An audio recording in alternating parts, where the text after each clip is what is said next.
Okay.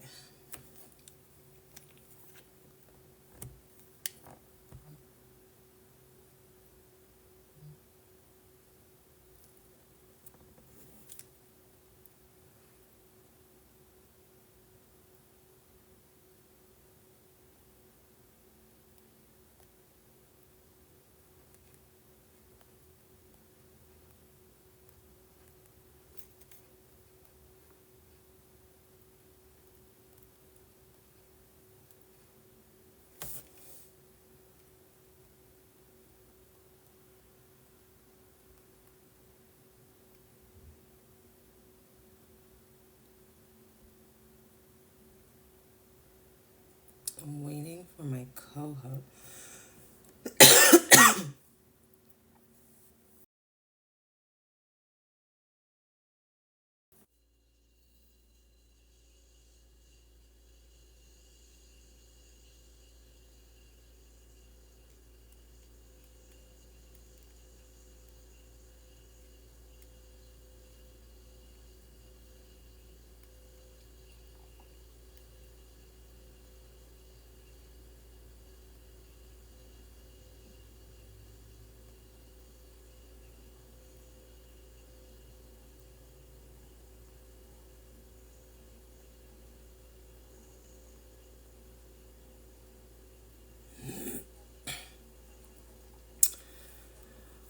Calling all co-hosts. Calling all co-hosts.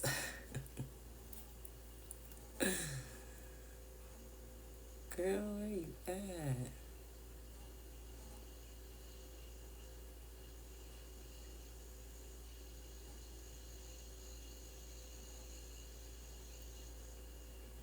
Hello.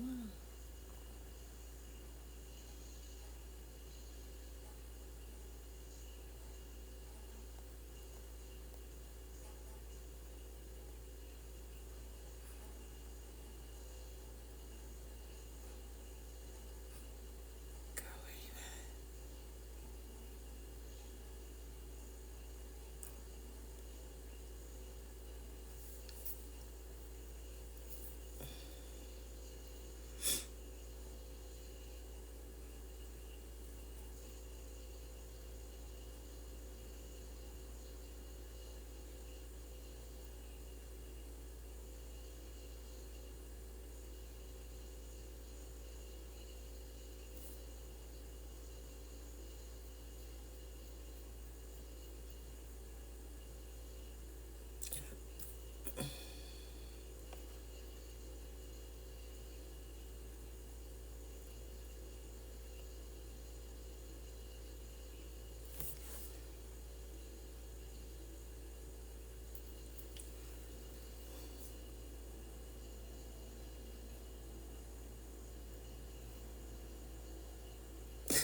Oh, goodness.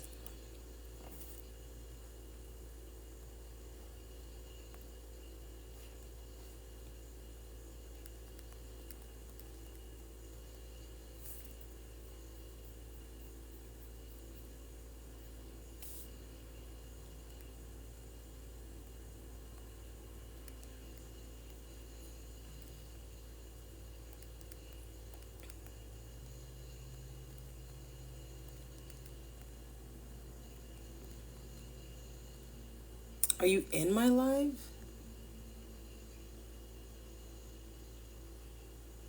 Hello. Hi.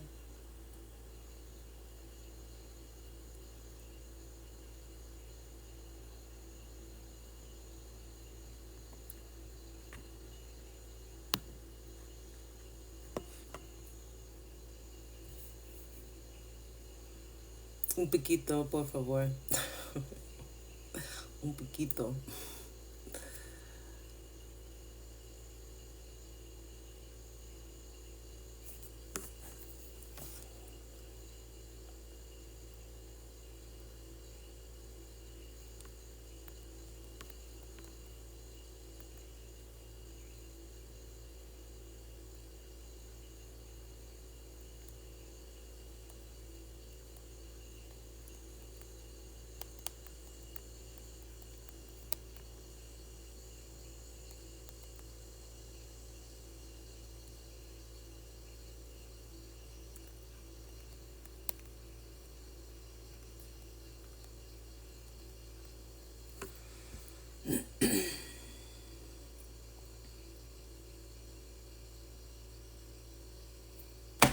My beautiful love bugs.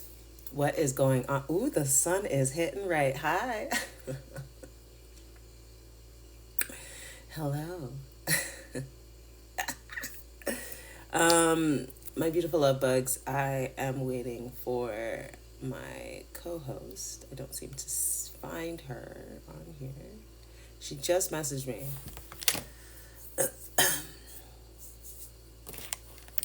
I'm confused.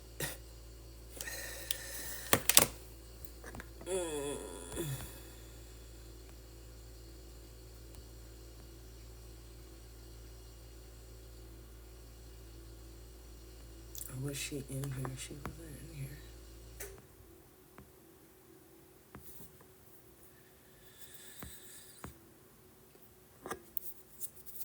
Okay, I'm gonna see one more time.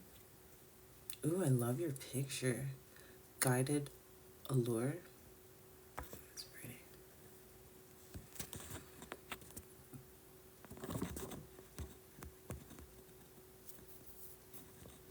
Either that or I got my time zones messed up. That's one of the two.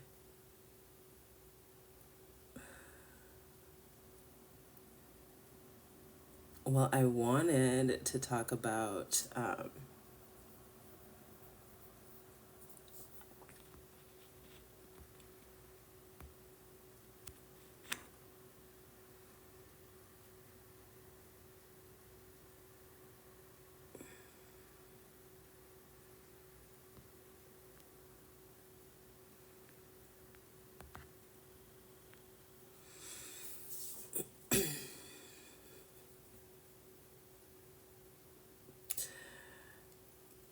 okay.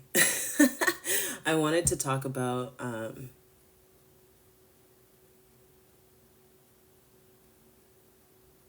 how the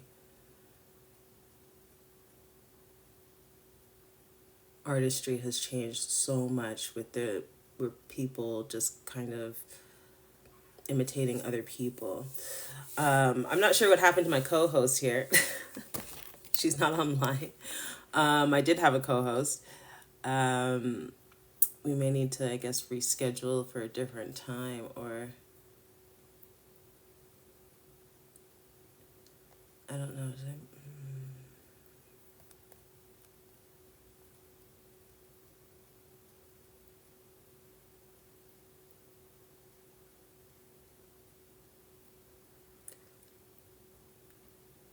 Eastern Standard Time.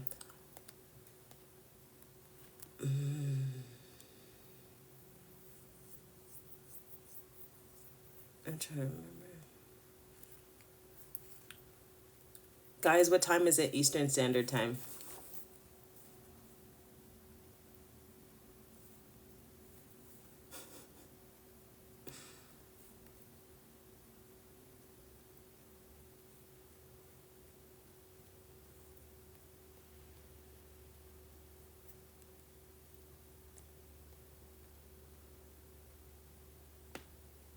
Oh, my neck.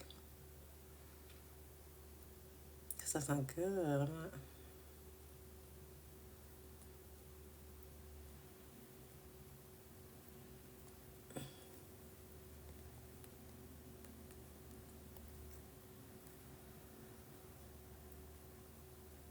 Uh, it's my fault. I'm 30 minutes early. We're gonna have to reschedule because I don't. Oh no.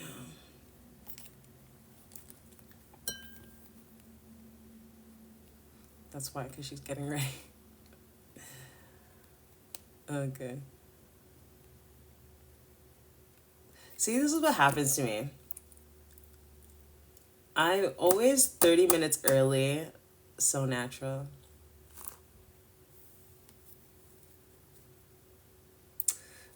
I am. Including the hair. Um, I'm always 30 minutes early for things. And then I remember one time I had a really super crazy manager, and they would like just constantly gaslight me and just constant aggressive, microaggressive comments on a daily. Well, kind of going through that right now, but I digress. And they would just constantly make a note to like pick on me. And one thing that I always remember that they'd pick on me for is being crazy early. I would always be 30 minutes early for everything. Now as an adult, like further on in my years, I'm like, I'm grateful that I'm 30 minutes early, but that really bothered me. And it's like, why is my punctuation, like, why is all the great things that I do as an employee so triggering to management? It's crazy to me because it's like, don't you want good employees? You want, or you want them to be good enough just so, you have some sort of control over that. It's so annoying. Insecure people, and I get it, we're all insecure about something, but being unnecessarily insecure and projecting them onto other people, especially if you're in management, is crazy. Crazy.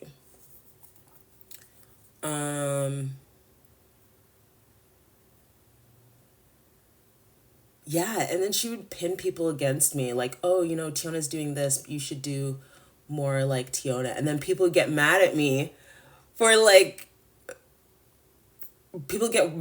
my work ethic. And I'm just like, this is just how I naturally am. Leave me alone. Leave me alone. It's so weird.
The plane landed on.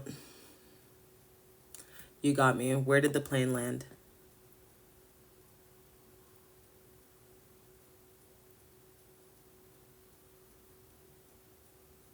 Was I live? Yeah.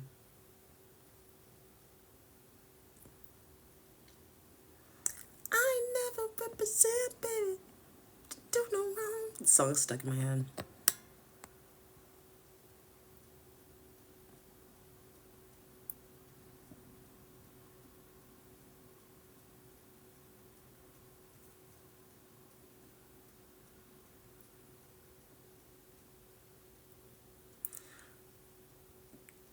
That doesn't make any sense at all. That Did you copy and paste the wrong answer to the question, to your own riddle?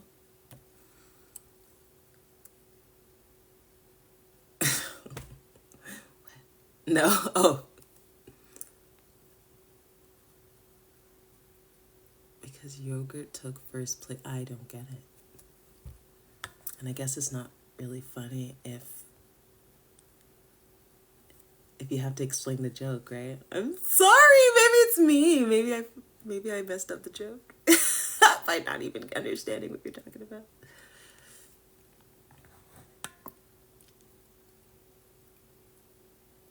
I've seen a few threads like that. I figured that's what you were doing.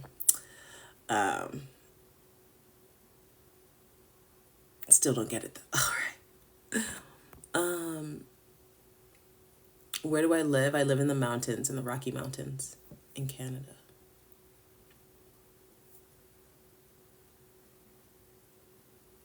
The other day, I wanted to go and get a chocolate bar at the store, and then I came out of my place, and there was a deer right in front of me, and I was like, okay, you go that way, Mr. Deer.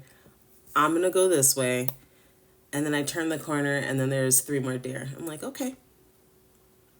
The universe is saying I shouldn't get chocolate today. That's basically what the universe is saying. No chocolate for Tiona. Okay.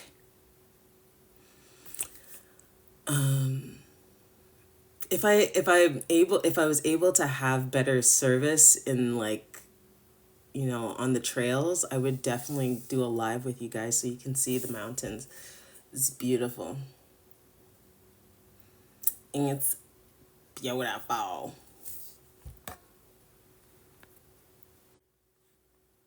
Have you guys been to the mountains before? Well, I guess there's mountains in the States too. Have you guys been to the mountains before? Well, I guess there's mountains in the States too. Be the top 3 places that you would like to go. Where would be the top 3 places that you would travel to?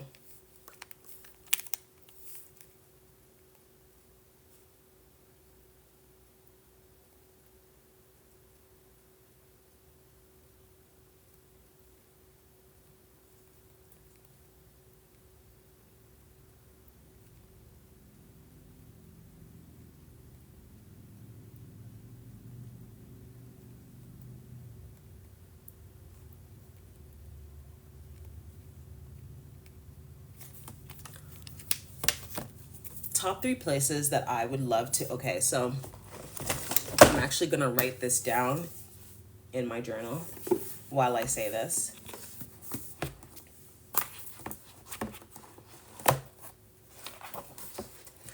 So I put, and I still haven't filled it out, this one section I still haven't filled out because I don't know what to put in there. But I'm going to show you this one section.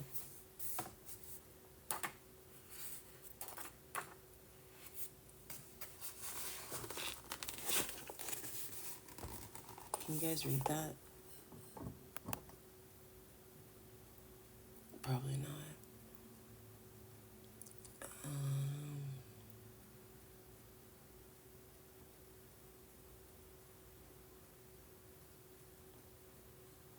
There we go.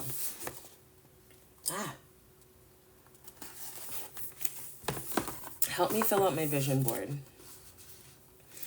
So the categories that we have is wealth, passion, health, love, family, and career.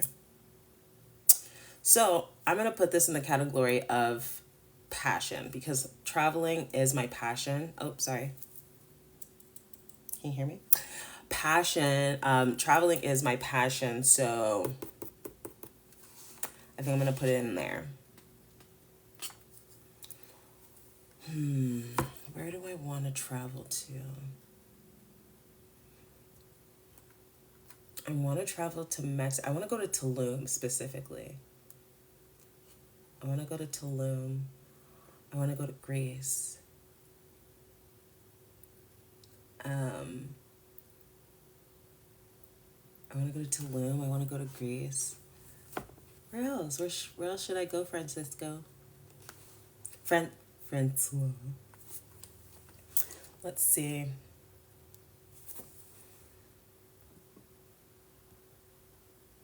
Let's see.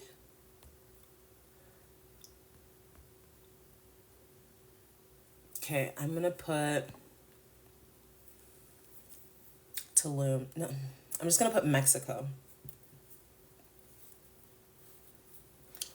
Passion. So I'm going to break down passion into travel, writing, because I am an author, so that is one of my passions, writing, And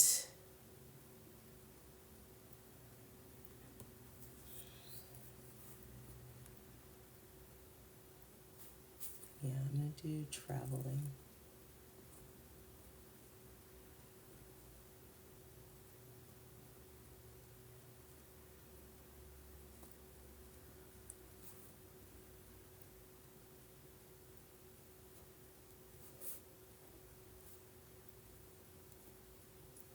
I want to go to Mexico.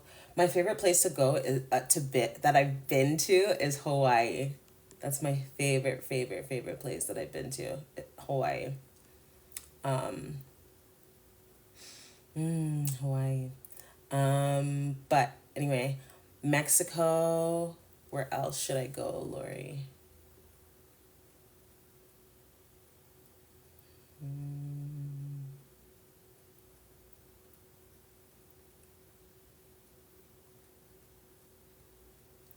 I do want to go to Lagos, Nigeria.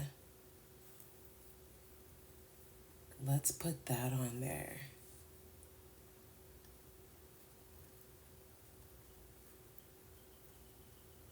Have you ever gotten a journal and it looks so cute that you don't want to write in it?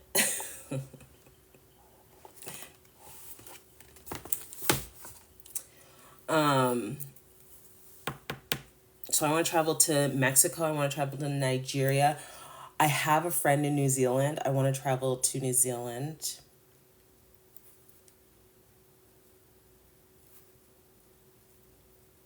Let's pretend I know how to spell today. New Zealand. I also want to travel to um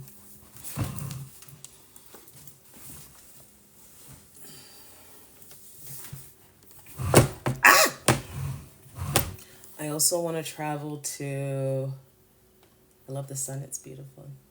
Hit me the right way, sun.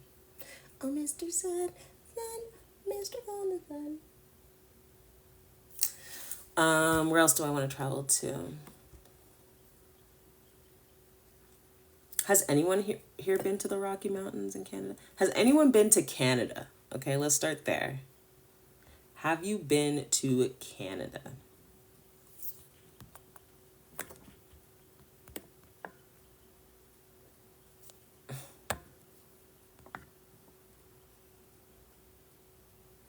Abby, have you been to Canada?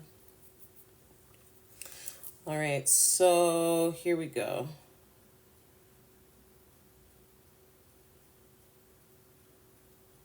I want to do that. I want to travel, go to Mexico, Nigeria, Lagos. I want to go to New Zealand.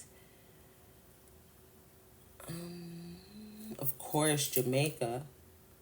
G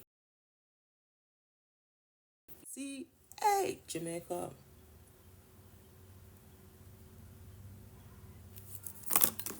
Jamaica.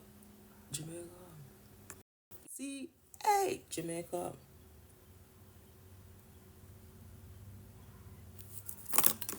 Jamaica. Jamaica.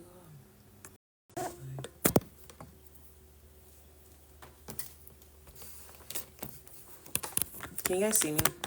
Can you guys see me? Can you hear me? Put a 1 in the comment section if you can hear me.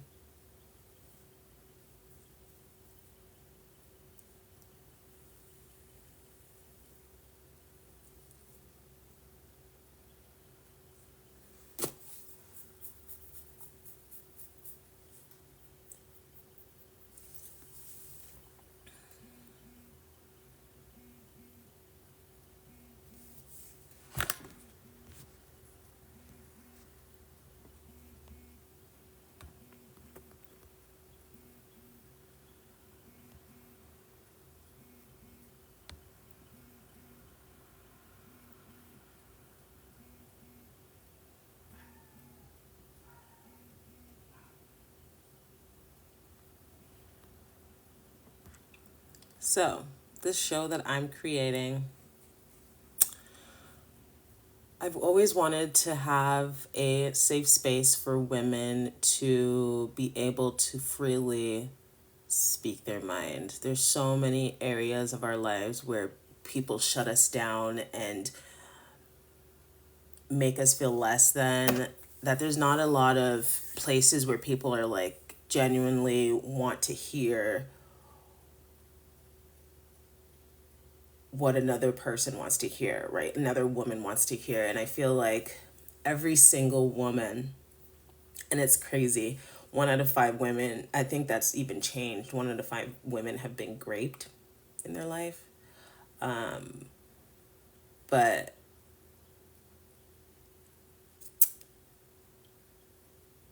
I feel that we lack a sense of community when it comes to women, unfortunately. And I say women because it doesn't matter what your ethnicity is. As a woman, you still go through woman things. Right? Like, let's be real. We still go through a whole bunch of crap. And especially as moms, oh my gosh, the fact that my mom had 5 kids, over 5 businesses, and married twice by my age, I'm just like, what? That's crazy. But at the same time, to each their own, because I have more business and life experience than my mom, because I don't have any children. So, and times are different. I would never have 5 kids. I would never have 5 kids. Never. But that's cool.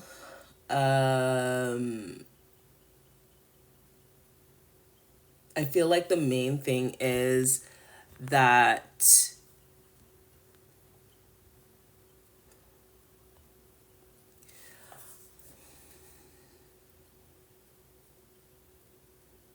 I remember my coach said this to me one time, because I am more of like a visionary type person, always 2 steps ahead, that type of energy. And my coach was like, the reason why you feel like you haven't accomplished anything in your life, even though you've accomplished so much in your life, is because you don't have the right people around you. And I was like, oh, do tell. Because typically I would talk to other coaches and be like, well, what do you think, from your analysis, what do you think is something that's going to move me forward, kind of thing? And they would all like give me these generic answers, and I'm just like, And so my coach told me, you need to have the right people around you, because the people around you are you, right? The people around you determine the type of money you make, determine the type of mindset that you have. If you have a fear-based mindset, if you have a gratitude-based mindset, if you continue to feed the visionary, creative side of you, you need to have these five different types of people. Write this down. And I was like, okay, I guess, yeah, because people always say, you are who you hang around with, and whatever the case is. And for the longest time, like I remember I used to work in a salon, one of the first salons I worked in. And my manager, she was pretty cool. She was pretty awesome, great girl. Invited me for dinner. She was such an amazing person. And I'm the type of person where you could do whatever you want to do. I don't judge. Because everyone has their different ways of doing things, you know what I mean? And anyway, so I was like, I don't judge. If you want to like do things or whatever the case is. So she would start telling me things that she would do in the bedroom. And I'm just like, girl, I don't want to know. I don't want to know about your threesomes at work. I'm trying to cut hair. Okay. And like I said, I don't judge. Like if that's what you want to do, have fun. I say have fun, especially if you have a safe partner. What, you feel safe with your partner? You guys want to explore? What? I'd be so grateful for that. Have fun. But then she would share these like different things with me where, and I've met her husband, I've met her kids, that just didn't sit right with me. And I was like, why isn't this sitting right with me? Hi,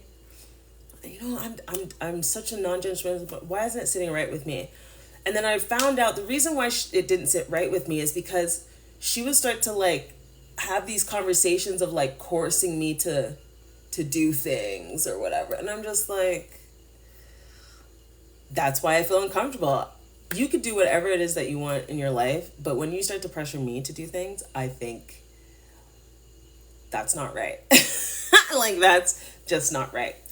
Anyway, I say all this to say is that eventually we were no longer friends because she just kept pushing and pushing and like, you should try this, you should try this, like, BDSM and like all these weird things. And I'm just like, I love you so much. I love you as a person so much. But I cannot handle you continuously pressuring me to do things that I don't want to do. Like, I don't want to do them. And so finally, I was just like, maybe it's true. The people that you have around you are you. And you should really start focusing to have people around you that are more like you in order to get to where you want to go. Yeah. Nika! Hey, what How you had this doing? girl? What was you talking about? What was that? I was talking about I used to have a manager who would do all these crazy things. And I'm so non-judgmental. I'm just like, cool, you do all those things. Like, she would tell me like things that she would do in the bedroom and whatever. Oh, okay.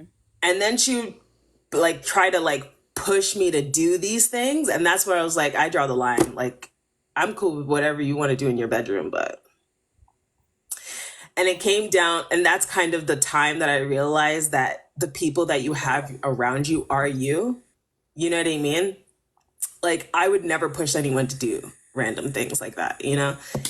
And so that's when I realized that my coach may have, you know, some validity to what he was saying. He told me that the five people that you have around you are you, are the money that you make, the mindset that you have.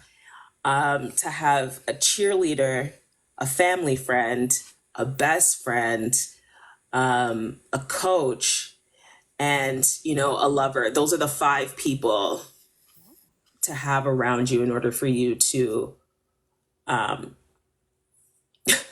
in order for you to continue to build what you want to build or go in the direction that you want to go in. Nika.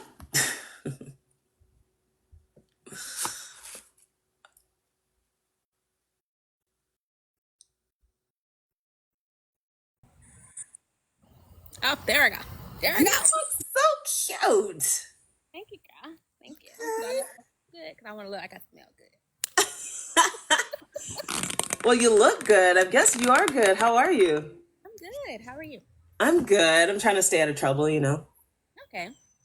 Same. I'm Same. say How did your anniversary go? That was fun. It went really well.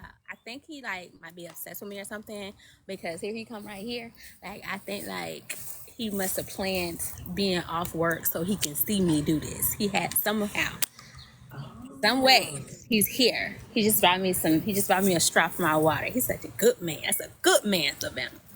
Yes, Savannah. Yes. I love it. I love to see you happy, glowing, happy. So exciting. I'm usually a joyful person, but A little extra pep in the yeah. step. So Nika, I'm super excited to just kind of see. Well, I haven't seen your whole entire journey on TikTok, but Mhm. I've seen quite a bit. And from what I've seen, you're so authentic in front of the camera. Well, I did used to before I did this full time. I used to work in corporate America. Sorry, y'all. I'm outside because I wanted natural lighting, and they picking up trash. So, sorry if you can't hear me. But I used to work in corporate America as a teacher, so I was used to getting in front of a group of people and teaching. So it was easy for me to just switch that off and do it in front of my, 700,000 followers. Now it was easy for So, me to do it that way because I was doing it as a full time job. yeah. But so Yeah. how did you do that transit? There's a lot of people that are transitioning from corporate to having their own business, especially being a creative. What was Mhm. that transition like for you? Well, when I worked in corporate America, like as a teacher, I had to like train like their material, and I don't know if all corporate America is like that, but for some reason, the people who like made the material didn't teach the material, so it was terrible. It was trash. Like I had to go in and change so much about it in order for my trainees to retain it. So I was always creating something, and I felt more fulfilled in that role when I was creating. So I started doing makeup on the side, like for YouTube and stuff like that. And from there, like everybody around me was like, why do you even work here? You're so talented. What are you doing working here? So I did like teaching a lot, but I didn't feel fulfilled in that role unless I was creating. So they started like having me do a lot of stuff around the center. Like they had me doing media stuff. So I was like recording our promos and editing our promos. And it's just, it led into me doing it more so for myself. And I got to a point where I started creating art because I think I told you I was trying to get over a breakup. He's stupid boy, stupid man, and I started creating online, and that led me into getting clients. And I kept doing it, and I really enjoyed it. So I was like, I think I can do this full time, and I just started doing it full time. So I was like, I'm an artist, so I just became an artist because I said I want to be one. It was just a smooth transition that way. Wow. This man is over here taking pictures of me while I'm in this interview. Wow. You What did I know, all I heard, Nika, was that he's a good man and he's staying. That's all I heard from that. He's over here That's taking wonderful. pictures, videos of me trying to work? What is wrong with him? I love it. See, you have a part of your five people, and he's definitely a part of the five people. I'm on mirror mode right now. Yeah. Um, so now, okay, so you made the transition from corporate to being a creator, starting on YouTube, doing makeup. So how did you transition from makeup to these amazing elaborate art pieces that you make? I wish I had my iPad out here and that it wasn't broke so I can show you guys pictures of my makeup from the past. But I used to do, like, I started off in glam makeup because, like just a little light, just a little something slight, nothing fancy.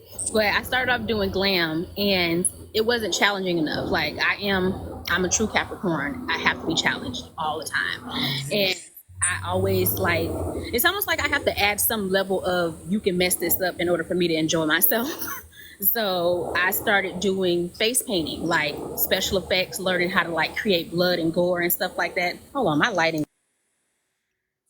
Okay, there we go. It's done, Sambe. For some reason I can't see. But I started doing like special effects, glam, and then I started doing face painting. And my friend was like, I think you can actually like paint or draw. Because I've always been a creative. Like I've always had to do stuff with my hands, but I had never like tackled painting on a canvas.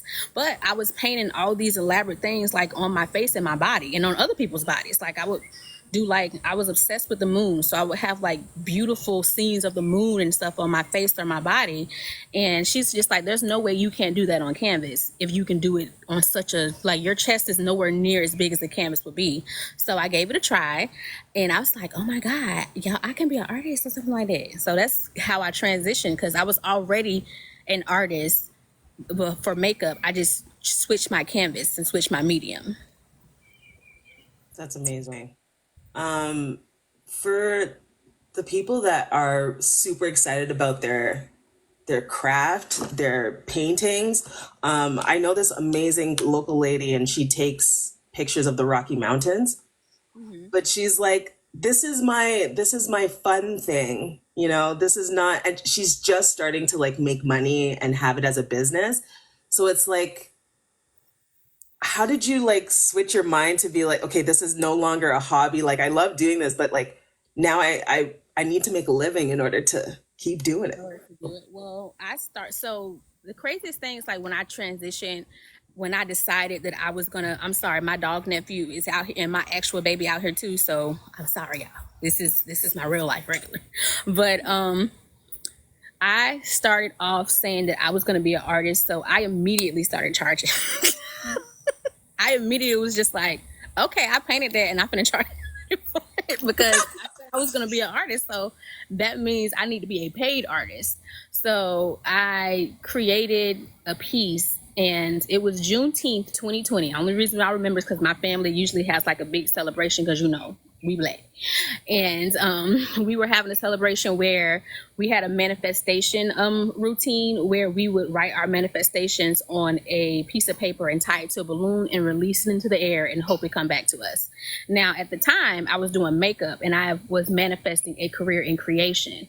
I did not know what God had in plan for me, of course, or the creator, whatever source, whatever you believe in. I didn't know what was planned because I asked for a career in creation. And that same day, I sold my first painting for like $85. I didn't know how to charge for paintings then at the time, but I put my first piece of art on Etsy and it sold within 12 hours that same day that I manifested a career in creation. And it just went on from there. It just never stopped. Ah, I'm getting goosebumps. Oh my gosh. Okay, so you did your first sale. Okay. And so the manifesting balloon, where did you come up with that? Is that something you heard or Well, no, that's just like my family is very, especially my mom's side of the family. I grew up in a church, so we grew up very religious, and they teach you in church, depending on the church you go to, they teach you a lot about praying and faith without work is dead and stuff like that. But my family was very big on manifesting and creating a life that you want for yourself.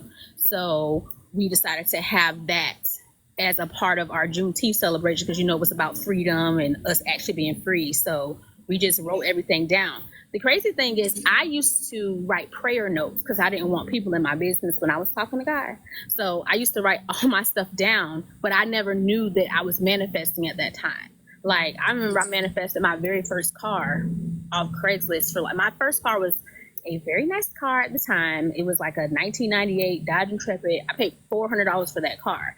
But I wrote all that stuff down, the amount I was going to pay for it, the year. I wrote all those things down, but I didn't realize I was manifesting. I just called them prayer notes. So my family has always been big on that. So that's honestly where that came from. They've always been that way. that's interesting that you say that because doing what I do, talking about manifesting and all that stuff, it seems like this new age thing. But like you, my grandmother owned a Baptist church. So my family completely, like, if you want something done, you go to God. Like, that's just how it's always been. That's so cool. Okay, so so now where do you feel that you're at as an artist? Well, I was having like I don't want to say an identity crisis, but I had a very big transition. From like now I'm living with my partner and we've been together for a year now, but even before we've been together for a year, like it was a big transition. We had a lot of stuff happen. We had life events, like we had people passing, and just the transition of me moving from my home and moving all of my things, including my art, into a storage. It was just such a big transition that I felt spiritually homeless. That's the only way I can describe it. Like, I just did not feel like I had a place, even though this is where I live. I didn't feel like I had a place because my things were in storage, my art was in storage. I'm here, and it's like it's a new place. It's a better place. It's a healthy place, but it was still new. Like they talk about when you're healing, you have to get used to the trauma. For the most part, if you have a trauma-filled life, you have to get used to the peace because that shit don't feel safe sometimes. So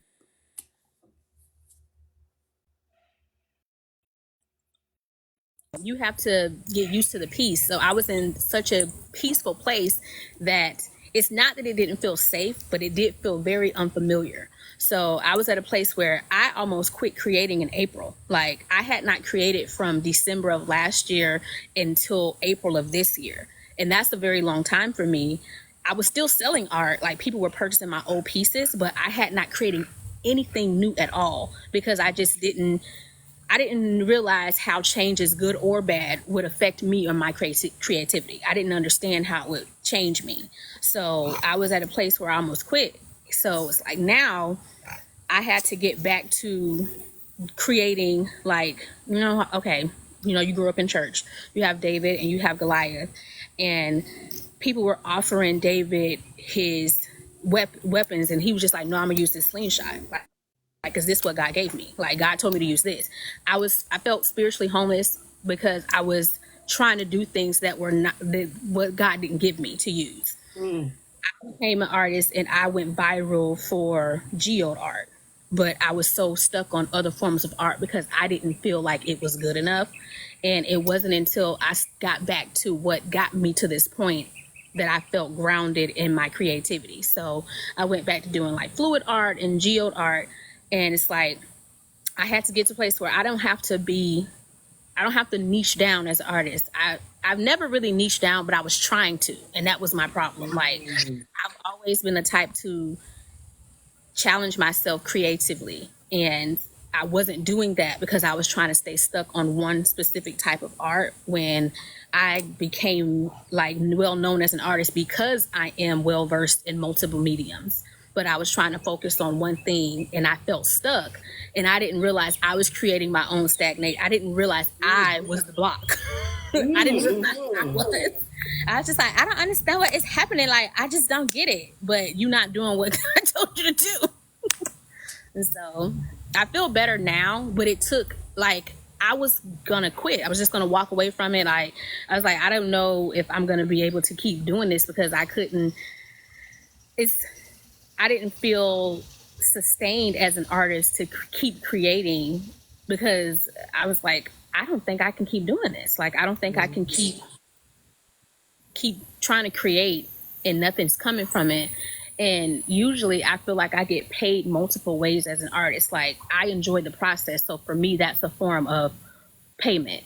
I enjoy the finished product. That's a form of payment. I enjoy my client's reaction when they get their piece. That's a form of payment. But because I was not happy with what I was doing, I wasn't getting paid anyway. I wasn't getting paid process. I wasn't getting paid from the finishing product. I just wasn't getting paid monetarily in any way because I was not happy with what I was doing. But now I'm happy. That is so exciting. There's so many parallels that I started a salon a couple years ago now, and I finally gave it up last year. Well, no, this February. And I was like, God, you told me to open a salon and be creative. And it's like, yeah, but I didn't tell you to do it that way. That's another thing. So, it's so interesting. Now that you're going through that transition period, and you had a partner through, like, how did your partner play a role in going through this transition? Well, Jonathan is very supportive. Like I told you, he was just out here taking pictures of me for this interview. Jonathan is very supportive, and he always be involved in everything I do. If he could breathe for me, he would. So he's always trying to like be involved, but like that took a lot for me to get used to because I had not. Being with him made me upset in a way that I realized I had not been treated well before. I had like him. So like he would ask me questions and I would answer it. Like he would ask me like, how's your day? And I would answer it. And then he would follow up. And I was like, the fuck? Why are you asking me all these questions? Like, cause I just wasn't used to that. So he got very involved with my art. Like he was very interested in my art. And like I was used to people being interested in my art, but I was not used to sharing that part of myself with a romantical part, like romantical girl. What is that? With a romantic partner.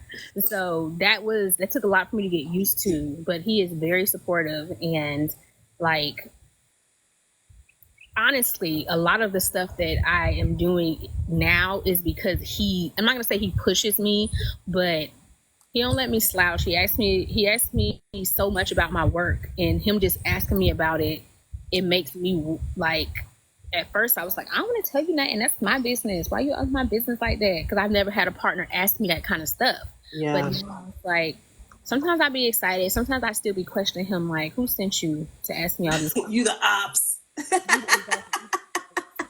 stuff like that. But he's very supportive, and honestly, he helped me do everything. He helped me set this up. He helped me, like, when I got pictures and videos of the piece that I finished last week, he was holding the piece while I got my pictures and videos. Like, he is very supportive. No matter if I want to do something, he's going to support me in doing it. If I want to be a sea turtle, he's going to help me figure out how to be a sea turtle. I'm so happy for you. I'm like crying here, girl. Oh my God. It's just so beautiful. Not that you content, you gotta stop. No, I'm sorry. I'm so happy for women in business, creating, and have such a great team behind them. Yeah. Like, that's beautiful. It is. And also I'm a Pisces, so I always cry. But yeah, I'm a Capricorn. I don't know what to do right now. I'm like, crying. My best friend's a Capricorn, and I'm like, I'm leaving, hug me. And she's like, I don't do hugs. Excuse me? You want a hug? Yeah, I don't do hugs. When I saw you. Why are we physical contact? But, it's a good balance. We all have to have balance. Yes. So, I'm so excited. So, okay.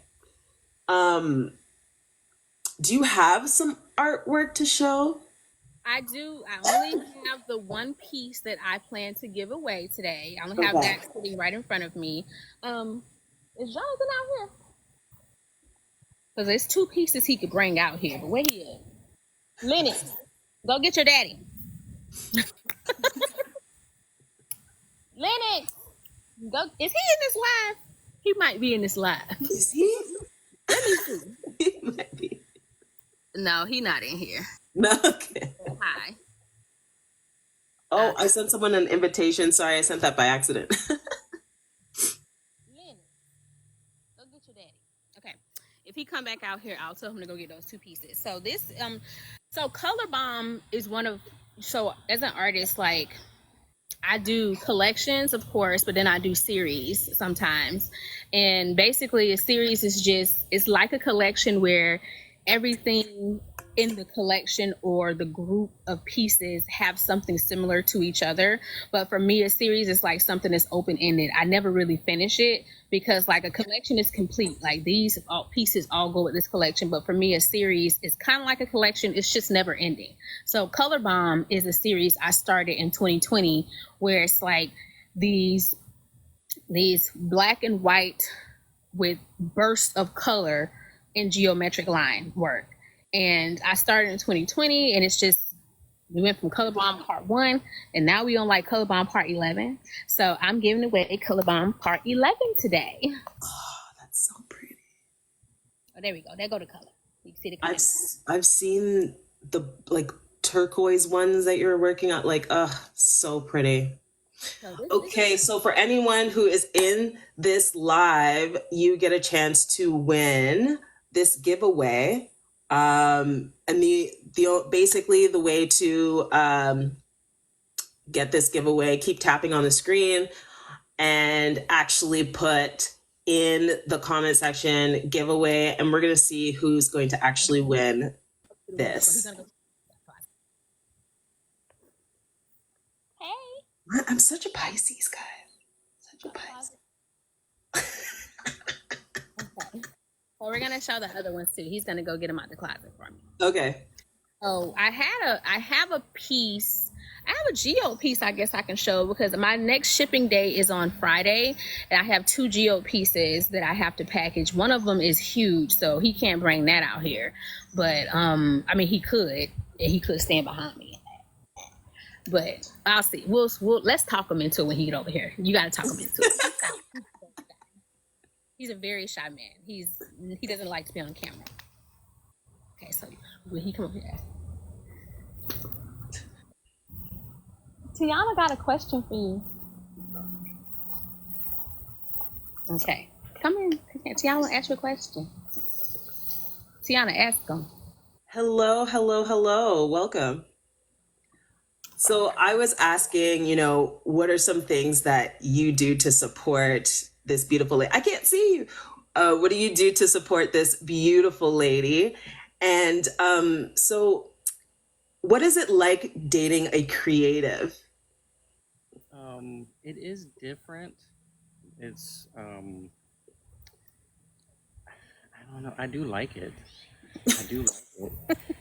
It's a bunch of. It's because it's not the same. It's always something different. So even if it's the same style, there is like it's always like a one of a kind outcome, Mm. and especially because she does so many different kind of styles. She'll do the sculpture stuff, and the paintings, and then all the other stuff behind the scenes, the trial and error, Yeah. going out into other fields. But I don't know anybody that's an artist, so it's like the only person that's in my life that does that. Okay. So do you feel that you're more of like a mathematical, logical person? Like you're more structured? Yeah. Yeah. Is that why you guys work so well together? Probably because I do like things to be, I guess, more planned. Mm-hmm. And then her style is just wherever it goes. Let's see where it takes us. I love But it. it doesn't clash. It actually works pretty well. The spontaneity. When we're leaving the house, and he does his checklist before we leave, even if we just going up the street. And so what is it that you do? Like, or is it like what is it that you do? Or you talking about like work? Or Yeah. Well, I do offset printing, so it's like business cards, magazines, pocket folders, posters, just stuff like that. But at the house, one of my big hobbies is 3D printing, and that's sort of it is creative, but it's also sort of structured. Mm-hmm. I know what you're doing, and it needs to be precise and everything like that. So it's a little different, but I'm trying to get her to try to incorporate it somehow. Oh. He want to work with me so bad. He wants to collab. Okay. Well, there's been a couple different people doing similar stuff like that, using the 3D printer to create a thing, and then they'll paint it, or it's just kind of an extra step. Okay, so are you gonna dip into painting and being, do a little canvas work yourself? Have you learned anything? He be helping me sometimes. Really? Okay. Love it so bad. He'll be watching me. He be like, "Can I do one?" Like, oh my god, this is my job. Yeah. What are we doing today? It's always we. Always, what are we doing today? I love that. When are we going? Who is interviewing us? Not me. Us.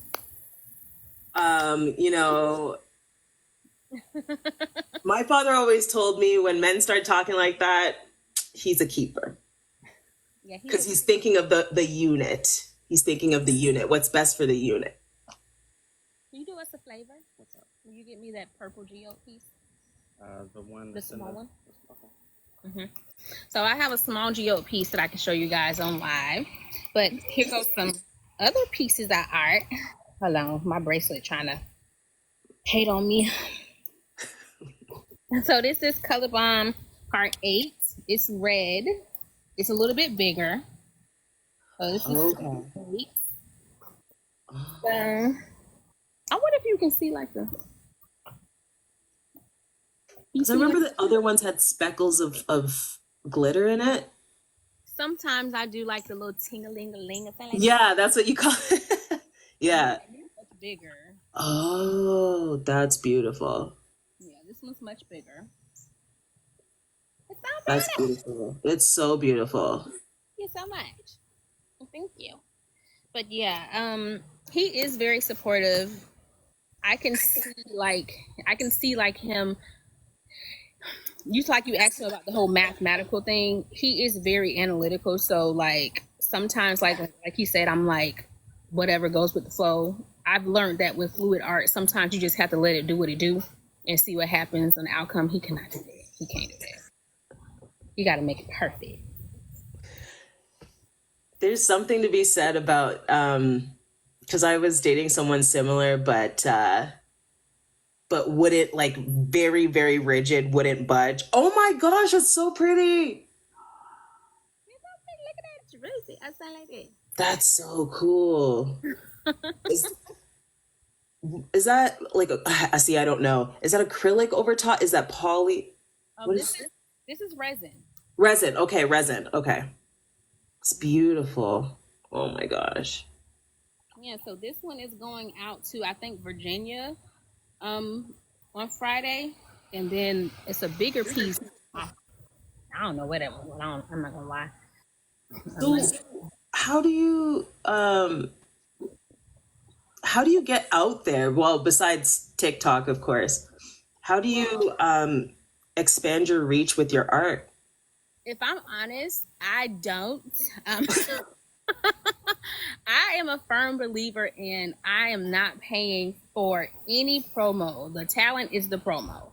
I'm not going to pay for people to see me. The right people to find me will find me. I've never paid for any type of promotion when it comes to my art. I don't think, because I understand how algorithms work and I understand how Facebook, TikTok, all these things work. When I was a makeup artist, I tried to use sponsored posts as a way to get more people to see my art. My makeup. And that did not work, not because I'm not talented, because look at the material. But what it is that it is a numbers game. It's that you have to pay to play type of thing. So if they see that you're going to pay for promotion, they're going to make it so that your post without payment is not going to go far. So it took me an entire year in going viral on TikTok to get my Instagram back to normal after doing that when I was a makeup artist, because it's a numbers game for them. If you utilize sponsored posts, so you're paying them to put your work in front of people, your regular post, the organic, you're not going to have an organic reach. So it's just a way for them to get more money. So I just don't do that. And I just want my work to be in front of people who want to purchase my work. So I probably should, but I don't be doing this. The personality, that's how I get it. That's the only way. That's the only way. I did say I wanted to look more into doing like festivals, like going in person, because I've never. I'm very happy that I've been able to get to the place that I am, where I am internationally collected, but I've never like done in-person things. Like I've never gone to like an art festival, or to like, we have something here where I'm located called the Art Walk, where like local artists come together. I've never done anything like that. So I said I want to start doing things like that more, but I've never done anything that way. Okay. It's just the personality to get them. I found that too, that because I did once, I paid to boost one of my lives, and after that, it's completely ruined my organic reach. I didn't even know that you can pay to boost the live. I didn't even know that was a thing. Yeah. And I would be going, honestly, I can't remember the last time I went live on TikTok. I know that I would utilize it more, because I know that that is a way I don't know what they're trying to do. I think they're trying to like have you spend more time on the application. So they do want people to go live, and usually like they'll say things to me like, hey, your video is trending. How about you go live and make it trend more? So they're letting me know that they my videos because I don't go live. But I don't care. I ain't got time. I can't do this. I can't do this every day. So, I really want to talk more about manifestation, just because, of course, that's what I coach people on is manifestation. How you can remove those limiting beliefs and get what you want. And you were saying that stagnation that you had, you're like, that was me. That was no one else. That was me. Yeah. How did you move past those limiting beliefs? Like, how did you like snap out of it? I feel like it's kind of like snapping out of it. It's one of those things where it's something as small as putting a dollar amount on how much money you're going to make is limited, because the sky is the limit and there is no limit to the sky. So because there is no limit, you can't say things like, oh, I manifested I'm going to make $10,000 a month. You're limiting yourself. Even though it's $10,000, you're still limiting yourself, because you're limiting subconsciously somewhere in there saying, I can only make that a month. So you can't even say things like that. But sometimes it's your environment. I truly believe in putting yourself in places, in the prosperity of being in prosperity, being in a proximity of prosperity. So before I lived where I am now, I'm in a quieter area than I'm in now, and people amongst here seem to be prosperous. They seem to have more funding than where I was located before. But even when I was there, I would put myself into places where there was wealth.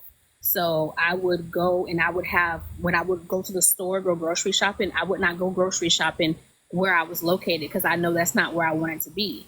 I was grocery shopping way in a wealthy part of town. So, but even then, like you see how different the world is when you are in those places. When you are in those areas, the streets are better taken care of. They don't call their banks, they call them wealth management. Like, it's just, you have to pay attention to your proximity, and sometimes your area can keep you stagnant on that mindset. So I saw a post where they spoke about, like, let's say this bottle of water. This bottle of water here at this location might be $1. Same bottle of water, same brand, same size. You put it in a wealthy part of town, it might be $3. But it's the same bottle of water. But you take that same bottle of water from there and put it in an airport, and it might be $10. So a lot of the times it's your area, and it's the people around you that may keep you in a place or a mindset like that. I remember in 2021, I think it was, I told this story before on my account, but I had a situation where my car got repossessed, and it got repossessed because I was irresponsible, not because I didn't have the funding. I had crazy money, but I was being it was like I was spending it excessively because I wasn't used to having it. So I didn't know how to manage I didn't know how to steward over my prosperity at that time. So when I spoke to my dad, he has a limited mindset, but he can't help that because it's your environment. When I spoke to my dad, of course, my mom and my dad, they helped me. I got my car back. My car paid off now because, I'm blessed. But they did help me get my car. And that same weekend, my dad gave me like $1,000 to get my car back. And I was like, I'm going to pay the money back. Of course, my dad didn't expect me to pay the money back, and he didn't expect me to pay it back super fast. He gave me money like on a Thursday. By Monday, I had wired him $1,000 back.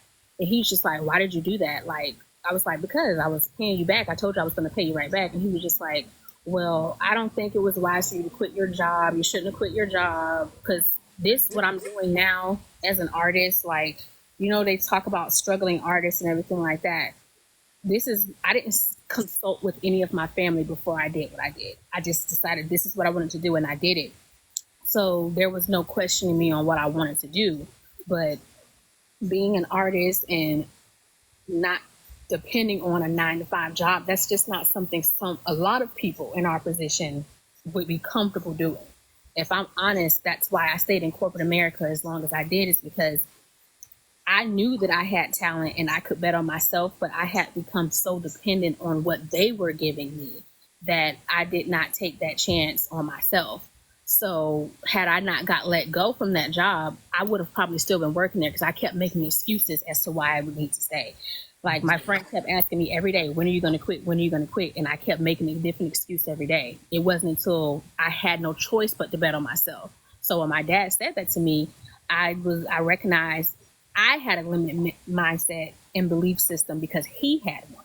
He immediately thought that I had a setback, and that was because I should have still been working for someone that I could not depend on me and my ability. So when I sent the money back, he's just like, well, what happened? How did you get that money back so fast? I literally, in a matter of like 3 days, I made $4,000. And he was just like, I've never like made money that quickly before. And I'm just like, that's why I bet on myself. Like sometimes I don't know where my next paycheck is coming from, but I still have never felt as secure as I do in working for myself than I did working for corporate America. Mm. Mm-hmm. Oh my goodness. What is wrong with A rose for a rose. Oh my goodness. I didn't plan that. It's so interesting. So I was, after the pandemic, I was because of the pandemic, I lost my job, and then I started to bet on myself. And then there's so many people that I had around me that are like, it's weird that you do content creation. It's weird that that's how you make money. Yeah. You know? And I even was in a relationship where they were like, you're not making any money from this, so why do you keep doing it? Mm-hmm. You know? And it's so difficult when you have people around you. It's for you to stay focused like that. And that's why you didn't tell anybody. I didn't tell anybody because, like, I have to be honest, like, I don't generally care about what people have to say, but even the strongest person may intake the things that are around them, even because I never believed that I wasn't good enough. But if you hear those things, like, sometimes you go viral, and especially on TikTok, you get the crazies in your comments. So I've had like crazy people in my comments like calling me, like saying I'm untalented and they don't understand why people pay for my work, just all kind of stuff like that. So typically that's not something that would bother me, because it doesn't bother me, but it can be something that's in the back of your mind. And if it's in the back of your mind, it can some way come to the forefront, and that will eventually play into how you start operating when it comes to yourself and your business. So like I never had like it's okay.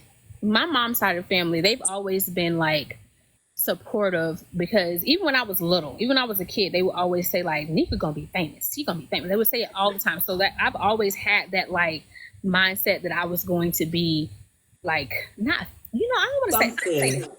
I'm saying I'm famous. I always said that. I always had that mindset, but my family also always had that mindset too, that I would be something in that way. So when I first started creating for YouTube, my cousin actually bought my first camera as a way to invest in me, because she was like, I know you're going to be somebody, and I just want you to take care of me. So, bitch, I'm going to buy this camera for you because you going to take care of me when you get rich. So I love it.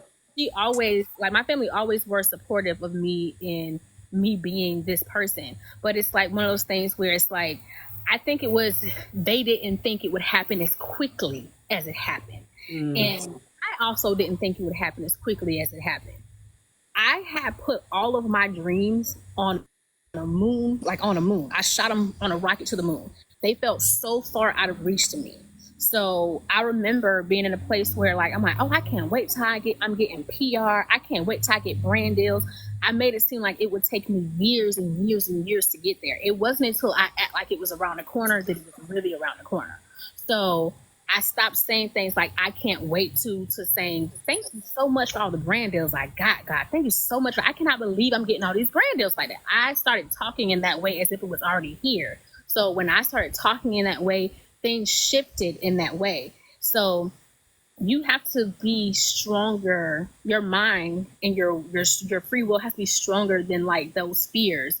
And like the people around you can project onto you their fears. So you're not supposed to share when you're working on something. You're not supposed to share with people, because you don't know what they're praying for. Like that's I tell people don't pray for me all the time because I don't know what you're praying for. I don't know. You could be praying me in the opposite direction of where I'm trying to go. So you have to be careful of your environment. You have to be careful around the people that are around you, and you have to be careful about what you're consuming as well, like media that you're consuming, because something so small can trigger that. If you already have something where you're battling a limited belief, small things can trigger that. And for me, one of the biggest things that triggers my limited belief is things not happening quickly or happening in the way that I think they should happen. So it's only when I'm open to all possibilities that things happen for me. Like if I decide that I'm going to make $1,000 today and I'm dead set on that $1,000 coming from my art, and that's it, not from my coaching because I do coaching, not from my one-to-ones because I do one-to-ones for art, not from my courses because I do that, not from brand deals because I get brand deals. If I'm just so stuck on it being from one way, I'm limiting my belief because I'm saying I'm going to make it from this and this alone when it can come in any form. It can come as a gift from someone. It could come as someone paying you back to owe you money. It can come in any form. And then when you are limiting yourself to how it's going to come to you, which I sometimes do, then you are the block at that point because you're limiting yourself. So you have to be open to your blessings or whatever coming to you in every single way.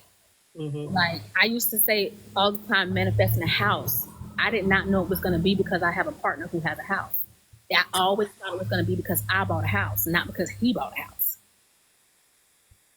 So I that actually happened to me last year. I was like, I'm manifesting a house, and then I was living with my partner in his house. So, and then I was manifesting, what was it? I was manifesting like, this is before like early times of manifesting, trying to figure out what manifesting is. And I remember manifesting a few $1,000s, but the way that it came to me is that someone messed up my cell phone bill, and I didn't pay my cell phone bill for a whole year. Because they gave me credits for my cell phone bill. That's crazy. That kind of stuff happens, and it's like you're not even thinking about the way that it's going to come to you. So it's like when I'm open to how it comes to me because I remember I was manifesting like some money, and when it came, not that you questioning how I got there, I have never ever like gotten an order from my website and was like, let me go look at this person. Who is this person buying $4,000 art? That day I was like, who the fuck is this? And I was just searching. I was just like, why are you questioning what you asked God for? You questioning that? Like you can't, like you are literally, you asked him for it, he gave it to you, and now you scared? You scared of your own power? No, ma'am. No. And so it's very easy to get in, especially your surroundings. Like because I'm from the hood, like I am from the hood. I did not stay there. We got out when I was very young, but that limited mindset, I have cousins in Brunswick, Georgia, who think that going to Jacksonville is going somewhere because they have a limited mindset. I remember when I was in my 20s, I moved to New York because I've always been a little bold. I moved to New York with like $2,000, all I had. And of course I came back home because I'm Floridian. New York is not for me. I can visit, but I cannot live there. So I moved to New York in my early 20s. So it's like when I was there and I was just seeing all these things, I brought all these pictures and videos back, and I was showing my brother, who has never really been anywhere. And he was just like, I can't believe you was really in New York. Was it really like that? So when I went to Georgia, my cousins asked me, you was really in New York? Was it like what it's like on TV? I'm just like, these things are so easily available to you. You can go there. Like we have free will. If I wanted to right now, I can move to New York again because you can do whatever it is you want to do. But it's like, it's so that we don't realize we have such a limited mindset to what we can do. Such a limited mindset. And truly, the only reason why we do things is out of two reasons, either fear or love. Yes. So that's another reason why, like, I got rid of my website I usually take my website offline when I'm updating it, and I dead serious got rid of any art that I created out of desperation for money. I don't want that. I don't want that money. So anything that I created out of desperation. So I only, because I didn't used to create that way. I created because I wanted to create. Like these pieces that I showed you guys, I created because I wanted to add to that collection. That's it. It's still here, and whether a person purchased it or not, I got paid already for it because I get paid in the process. I get paid seeing the finishing product. So when someone does purchase my work, it is always a bonus. But any art that I was creating, hoping that to be the payout, I don't want to sell that. So I got rid of all of that. And since I'm updating my website, like two of these pieces, because I'm doing a giveaway with one of them. So two of these pieces, I think I want to add resin on top to make it all shiny and stuff like that. But I removed my website, and until I'm finished updating it, like getting rid of everything, anything that I created out of desperation, I don't want to sell it. So like I had to, it took a lot for me to get to that place to decide to do that, because it's like, sometimes you don't realize that you're doing things out of desperation because you're trying to be in control of things. Like as a Capricorn, I do have control issues. Like I have them really, really bad. And if I'm open to what the universe has for me, then I can't be trying to control how they give it to me. So if I created something trying to create, like my job is not to create. I'm not the creator. My job is to ask and receive. Especially if I'm about feminine energy. Feminine don't go get, you receive it. So I had to get to a place where I'm just like, okay, well, you created this because you were desperate. You created this because you were this, you were that. You can't sell that. And that's why it's not selling anyway, because you created it out of desperation. So it should be only because I'm inspired and because I am a creative and I don't feel fulfilled unless I create. That's why I should be creating. I should not be creating for money. So anything I create with money in mind, anytime I've done any collection with money in mind, it never did well, ever. And when I recognized that, that's why I was like, okay, I can't sell anything that it has to do with money. Like that's the only reason why you creating it, then it's not gonna sell, because that's not why you originally became an artist in the first place. Interesting. So you're saying like a lot of your success comes from intention behind what you're doing, intention behind your action. Definitely. Because like I've said this to a lot of artists, because like, of course I have success as an artist. I'm not going to act like I don't have success. So I do have success, and I have people coming to me, of course, asking me how to get that success. And one of the things that, whether they want to be a content creator, sorry, it's a bug flying around. Whether they want to be a content creator or an artist, you can't, if you are entering into this field to make money, you need to turn around. Because I was a content creator for 2 to 3 years before I ever made a dime of money. I would go to work at my regular job, and I would come home, do makeup, turn myself into the avatar, it the clown, all that, record the process, take all that makeup off, go to work, edit my videos at work, come home and do the same thing. And I did that consistently every single day for 3 years before I got any money at all. So if a negative bank account, overdrawn bank account, or you not knowing how you're going to pay your bills will deter you, you don't need to be in this business, because there's a lot of uncertainty, and you need to find your why. And if your why is money, it can't be money. It cannot be money. You got to find your why. I started creating because I was using it as a form of creative expression, because I was getting over a breakup. And I've always been a hands-on person. Like when I was a child, my mom would always get me like little candle making kits or a chia pet or like bracelet making kits. So I've always been like, I had to do something with my hands. I've always been that way. So I felt fulfillment in creating. That's why I create. And if I'm creating with the intention on making money, and that's it, not like, if I don't get paid from the process, then I don't need to be trying to do that. So I make sure I tell people that when they ask me like advice on becoming an artist, because it can be a thankless, payless job for a very long time. And you can't jump in and expect it to just come like that. And then a lot of the reason why I do make money that I make is like, yes, people purchase my art and I know that I am talented, but a lot of times people, they can go to another artist to get this type of art. They are purchasing your personality sometimes too.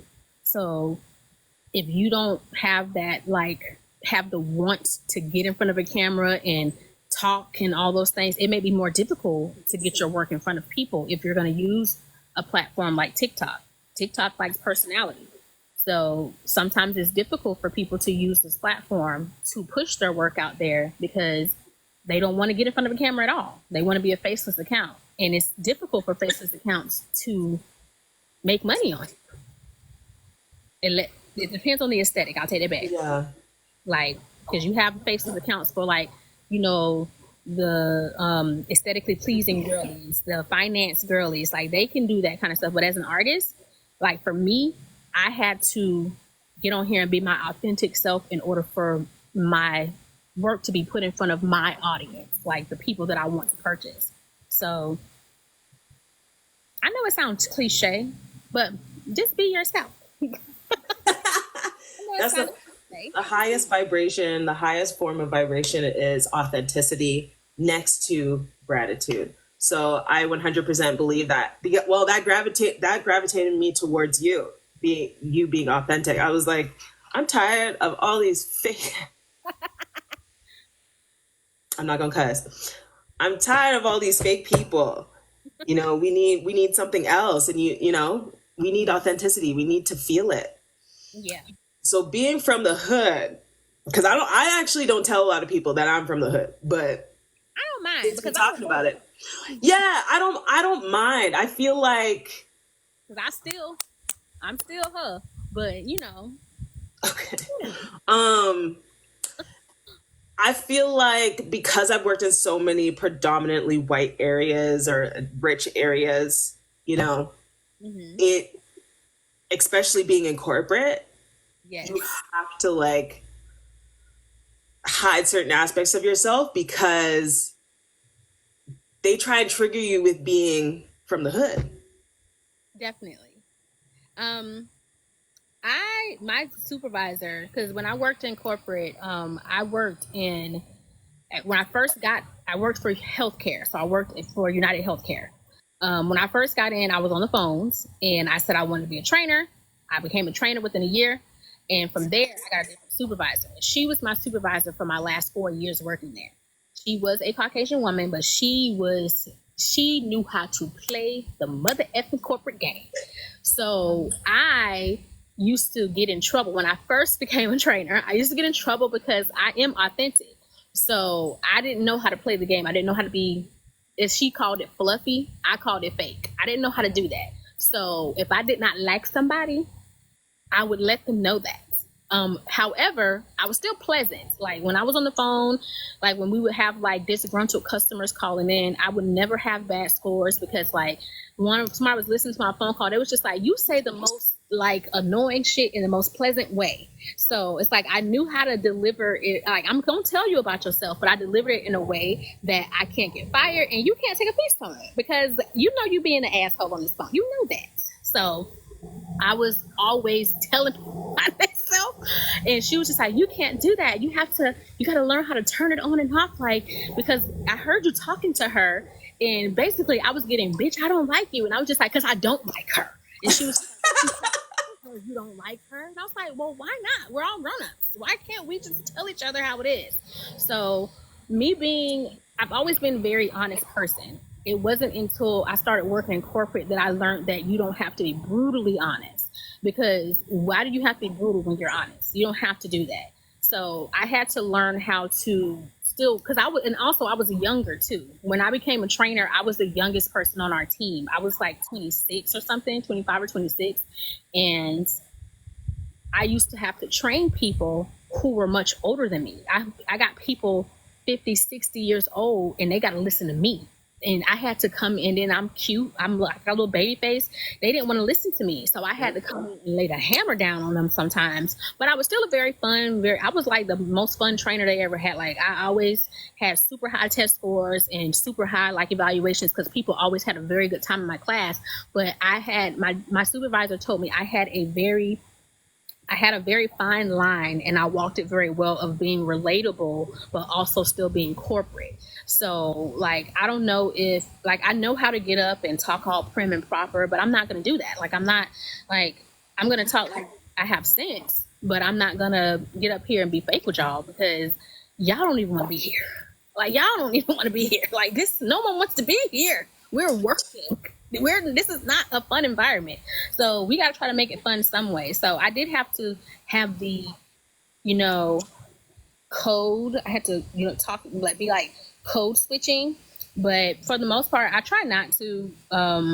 This is just how I talk normally. Like I usually speak this way normally, unless if it's time to get crunk, I can turn it up. But for the most part, this is just how I speak. Growing up in the hood, I always was called a white girl, like because the type of music that I listened to, like Britney Spears, I was obsessed. Britney Spears, I was obsessed. Obsessed. Christina Aguilera, obsessed. Jessica Simpson. Genie in a Bottle, obsessed. So because I was always called the white girl, so I was like, I didn't really have to do too much code switching because this is how I speak anyway.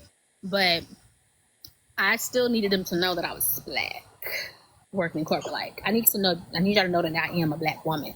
So I do think that a part of the reason why I did get let go is because they couldn't really control me. They couldn't really put a wrangle on me. Like this girl is crazy. But like I do think the authenticity goes a long way in any field that you're working in, whether it's content creation or working in corporate. But I think that's like the way that I am now. Like I have people who worked at Optum with me who follow me online, and they're just like, she was just like that as a trainer. Like they were like, she act just like this when she used to teach us. So it's like it wasn't a very big transition for me to just be my authentic self in front of the camera because I'm like this all the time. Like I wake up like this, I go to sleep like this, and I think it's nothing wrong with you being authentic as long as it's not hurting anybody. And like I'm not like a harmful person. Like I don't use harmful language. So I don't see no reason why I need to change how I be speaking and stuff like that. I don't see no reason why. It's crazy because dealing. Yes, I agree with everything that you said because I've had to deal with it. Yeah. Damn.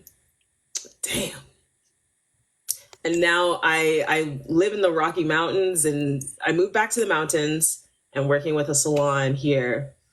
And I don't know, man.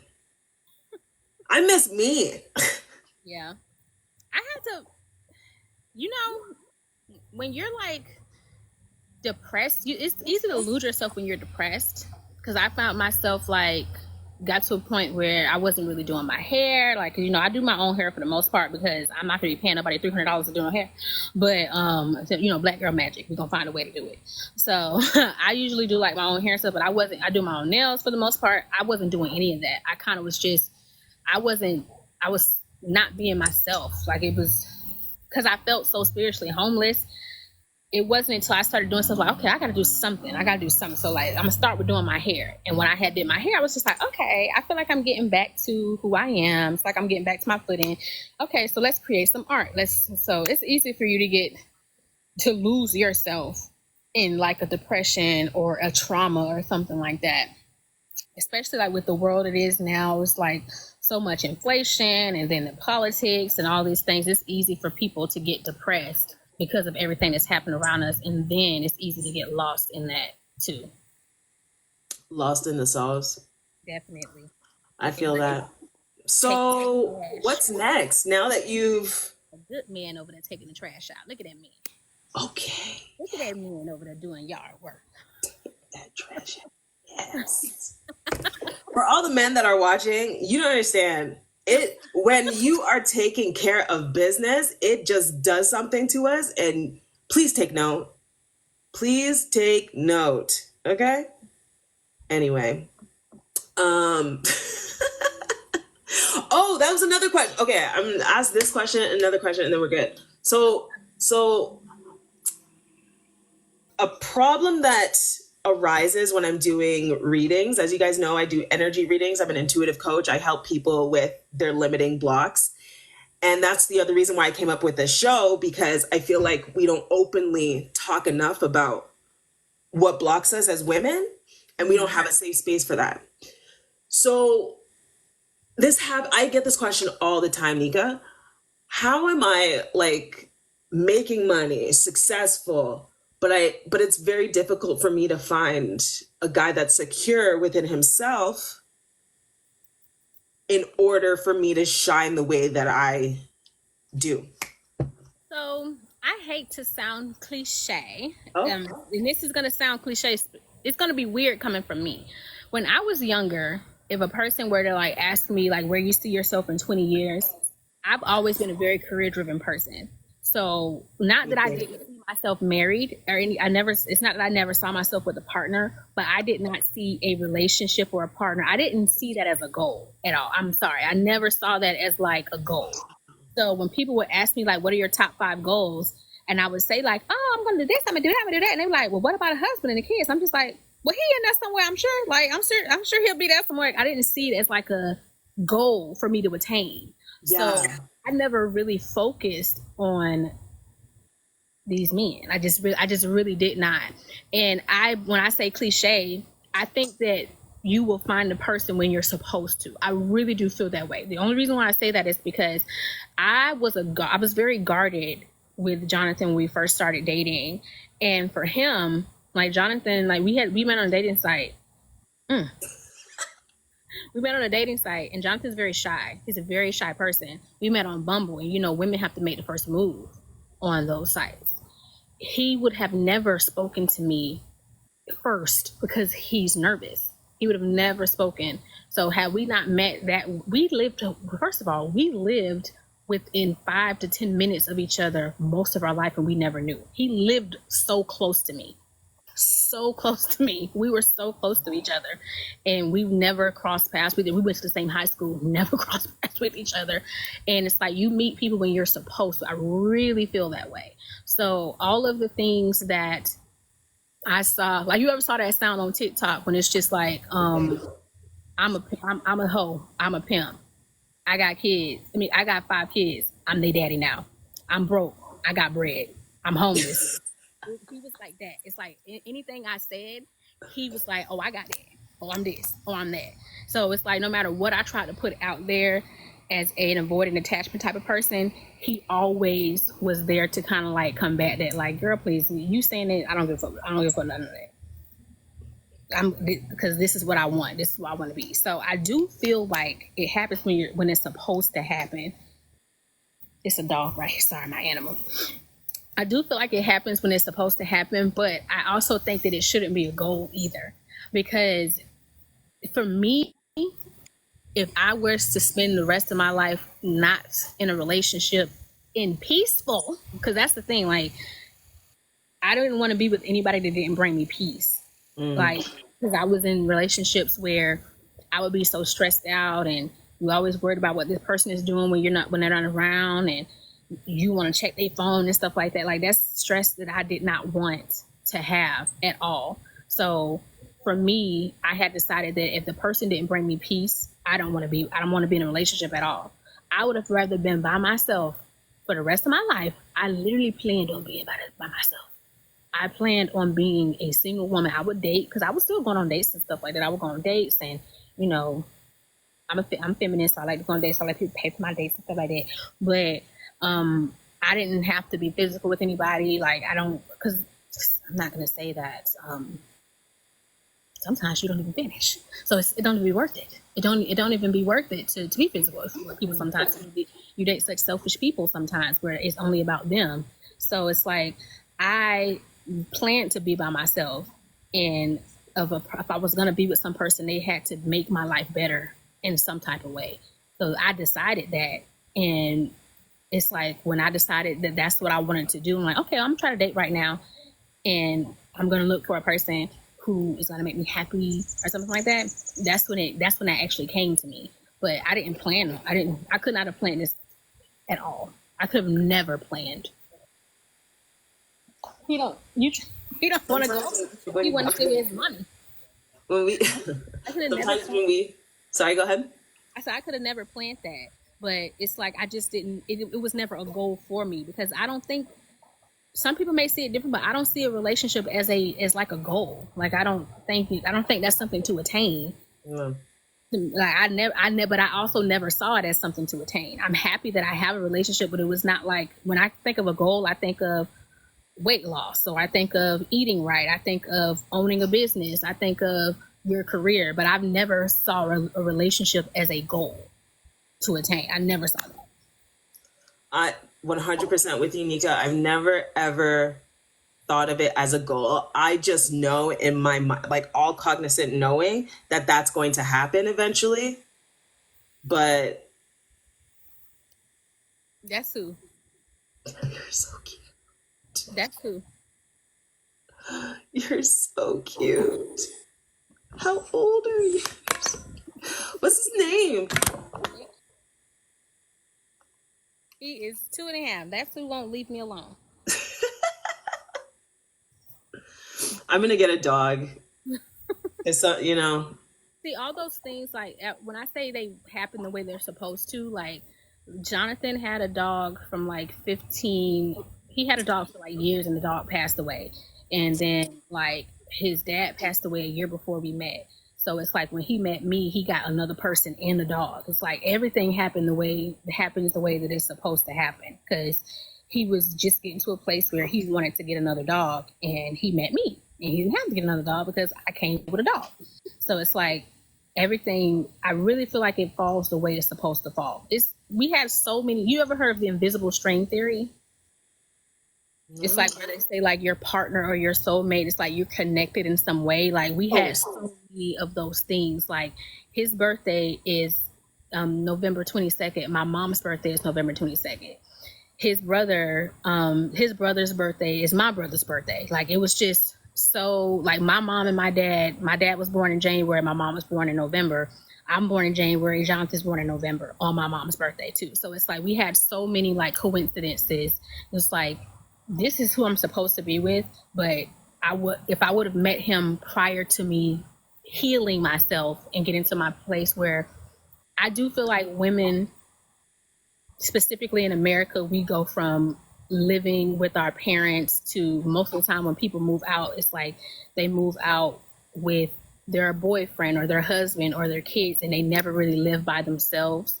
Like my mom went from living with her mom to being married with kids. So she never actually lived alone ever in her life. It wasn't until I lived alone for like 3 or 4 years where I'm just like learning who I am, what I like, what I want my home to be like, what I want my environment to feel like.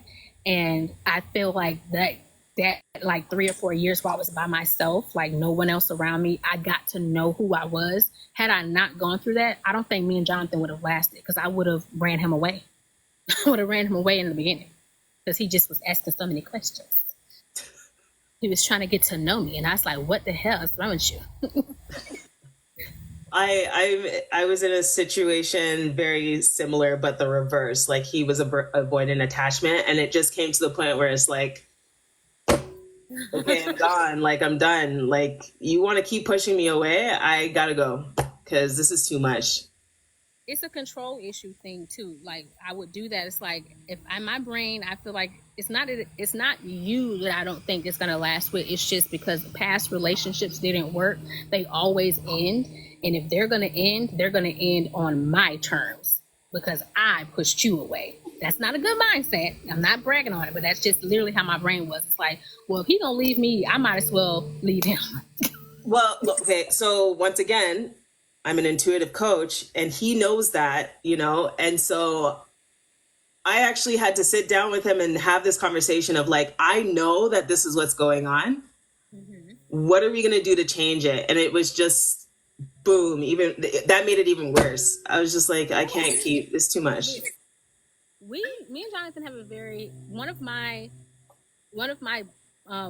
red flags or like deal breakers is communication. I cannot be with a person who even if they don't know how to communicate, are not open to learning how to properly communicate. I don't, if we have a disagreement, I can't do screaming and yelling. I can't argue. I don't like to argue at all. I definitely don't want it in our relationship. So it can't be that we're going to fuss at each other, cuss each other out, and then we're going to be friends later. I don't even want to see you. You think I'm going to be your friend? So, like, I couldn't be in a relationship with a person like that. So it's always been that one of my deal breakers is communication. And with him, it's like, it wasn't difficult for me to communicate with him because he was just so open to expressing himself and letting me know how he felt when, like, and he's a soft-spoken man. So I've never felt intimidated when he speaks, because, like, he's a man of not many words, but when he does speak, it means something. So it's like, I didn't have to worry about, I had got to a point where with him, it was difficult. Like you said, you basically confronted them and it got worse. It was that way for me with him because I was so used to bringing something up to a man and him turning it into a big argument, and we don't get past that. I had never been in a situation where I bring something up, he speaks calmly, and we have to keep talking after that. So when he started asking me questions, I was just like, oh, hell no. Did he flip this around? Because I just knew he was going to yell at me and cuss at me, and then we was going to break up or something. How is we still even talking to each other? So it took a lot for me to get used to healthy communication.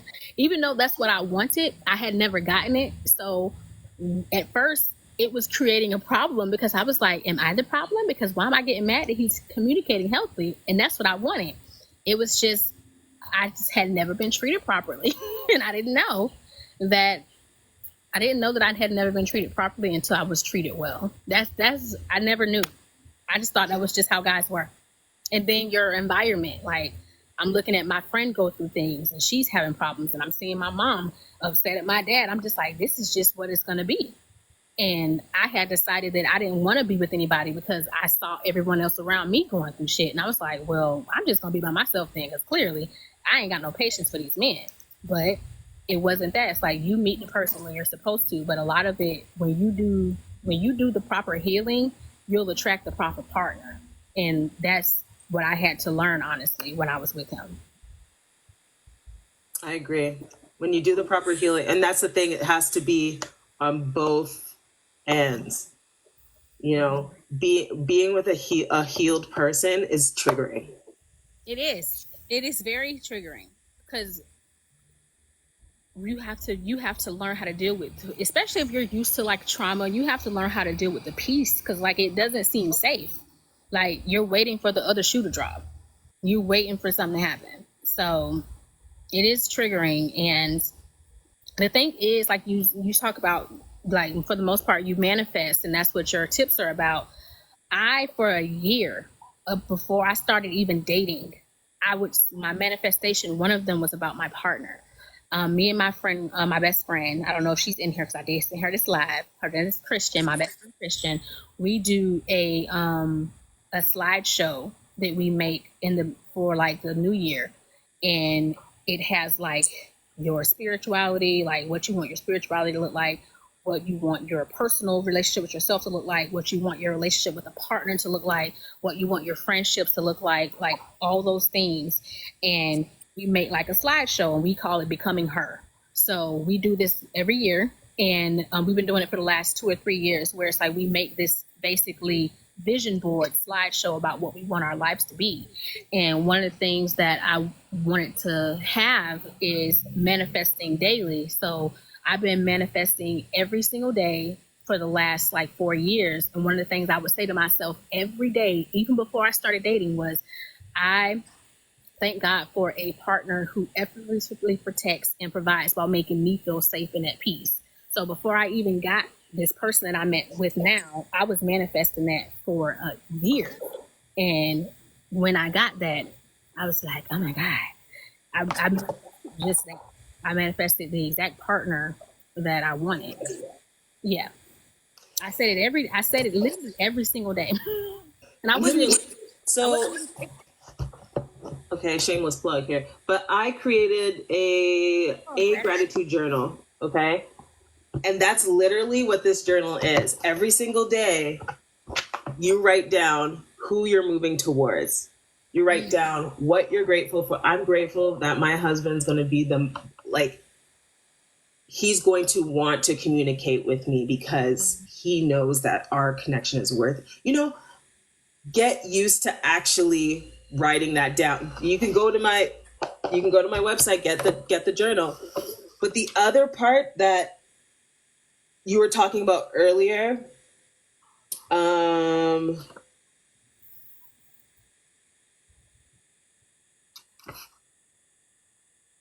do I say it? When you're talking about how your emotions became that pattern, you were used to that trauma, so you're like, that's what I'm used to, that's what feels right. So how did you shift your mindset from that? Like, how did you say, like, if there was like a disagreement, did you say, you know what, I need a little time? Or how did you move through that? So we had like somewhat of a problem because like only we had a little bit of an issue because he has anxious attachment and I have avoidant attachment. So I would want to break and not talk about it because like I need to process my emotions by myself and then come back and we can talk about it. But he's like quick recovery time. He's like, if we messed it up right now, we got to fix it right now, right now, right now. So we had to learn how to compromise on that because we have very different attachment styles. His is anxious. He's always like, if I breathe wrong, you gonna leave me? Like, it's like he's just always think I leave him. But some of that comes from his trauma, from his past of what you call that, abandonment. So it's like we had some issue when it came to that, but it's like we both want to be in this relationship. So it just took both of us really working on it and being open and honest with each other. To be honest, like whenever I noticed like I was doing that, I hold myself accountable. Like, you know how some people just don't hold themselves accountable? Like, I think that's why it does work, is because I hold myself accountable, not just in this relationship all the time. If I make a mistake in my business, I hold myself accountable. I don't make excuses. Like, I'm very big on impact versus intent.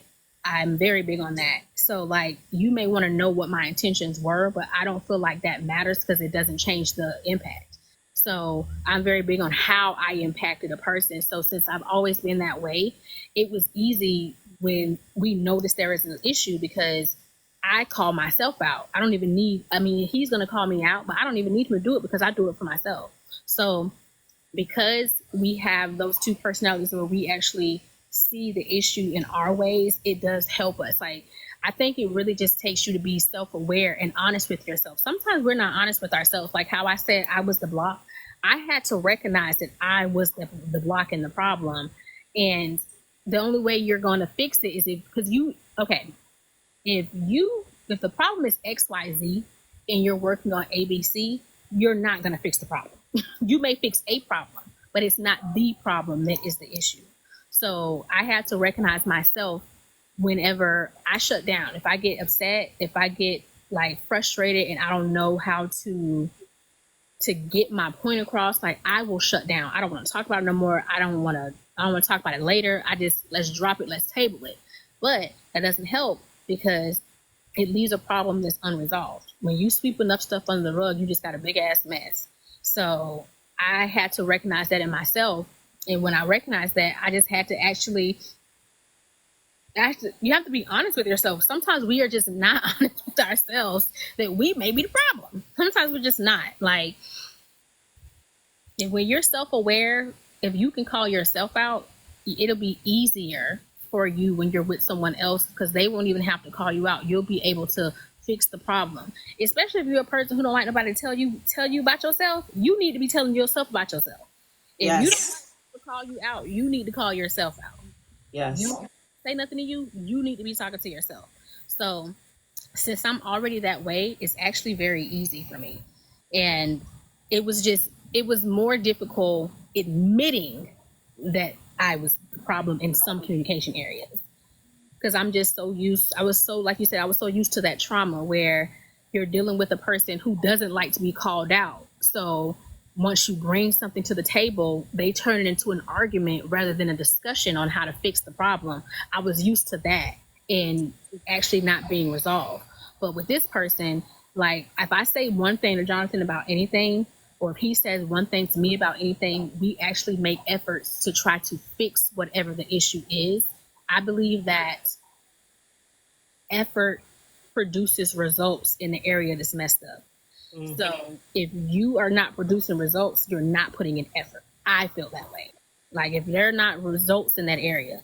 So if my thing is that I shut down when we have a conversation, when I get upset, my effort would be to not shut down, or notice when I am shutting down to snap back and get back in there. But if I'm still at a place where that's what I'm doing, because when you're healing, it doesn't mean you're not going to be triggered, because you are going to be triggered. It's what you do when you are triggered. Yes. And for me, I had to recognize that and be like, okay, you said you weren't going to shut down no more. Bitch, you need to talk. You said you weren't going to do that no more. So, but that's me and me holding myself accountable. So many of us don't do that. So many, like, because you don't want to be the problem.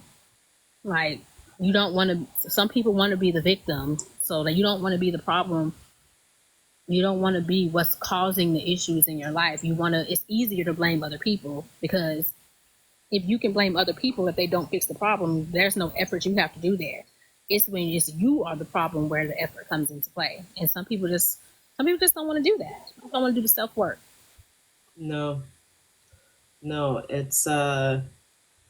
it's easier to follow, right? It's easier to push it down and then project. That's way easier. Way easier, because you don't have to do any work. If I can blame somebody else, I don't have to do any work. But if you actually want to fix your problems, you have to be self-aware. You have to realize like what it is. Like, I know that I have some self-sabotaging qualities about myself. And the only way that I can get ahead of that is if I recognize that about myself.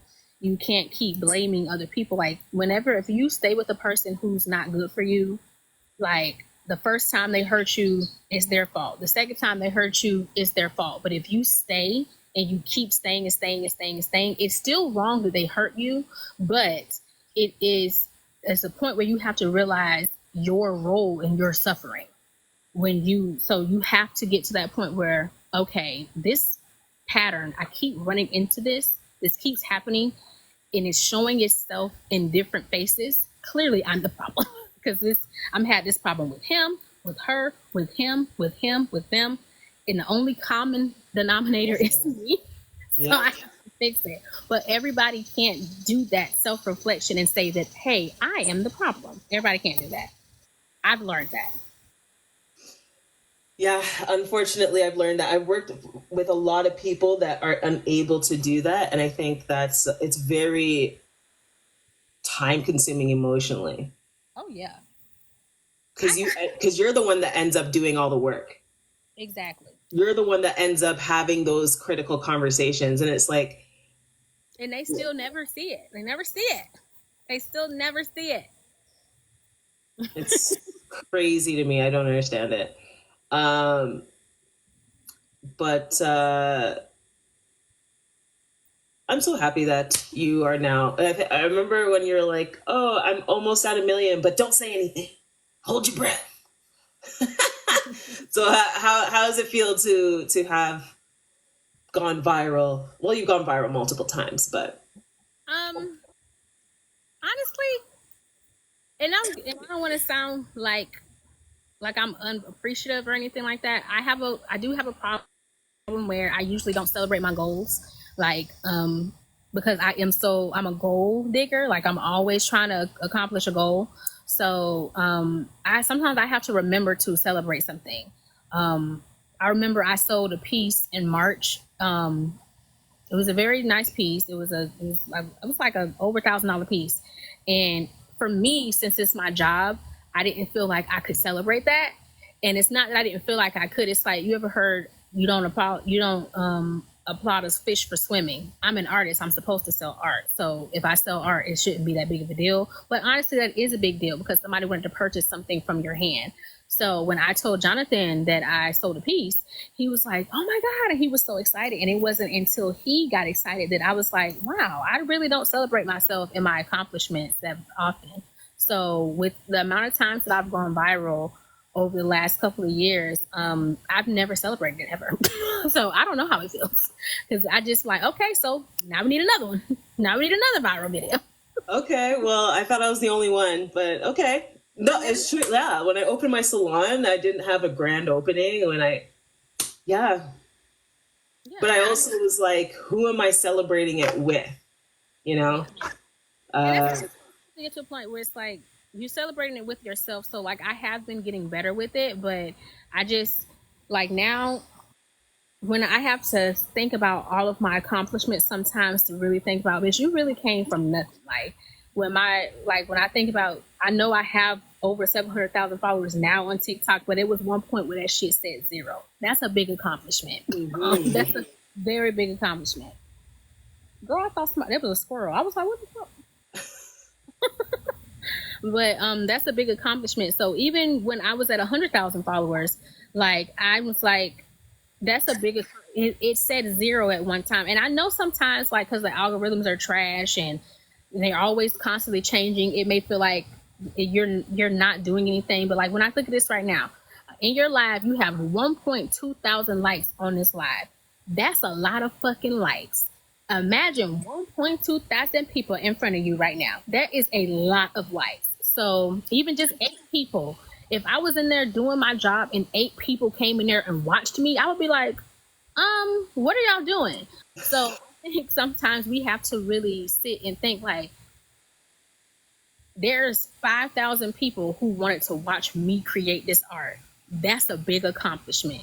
I understand that I've had videos where 1 million people watch me create, but I still was able to, with me just doing what I do, my authentic self, pulled in the attention and retained 5,000 people watching me.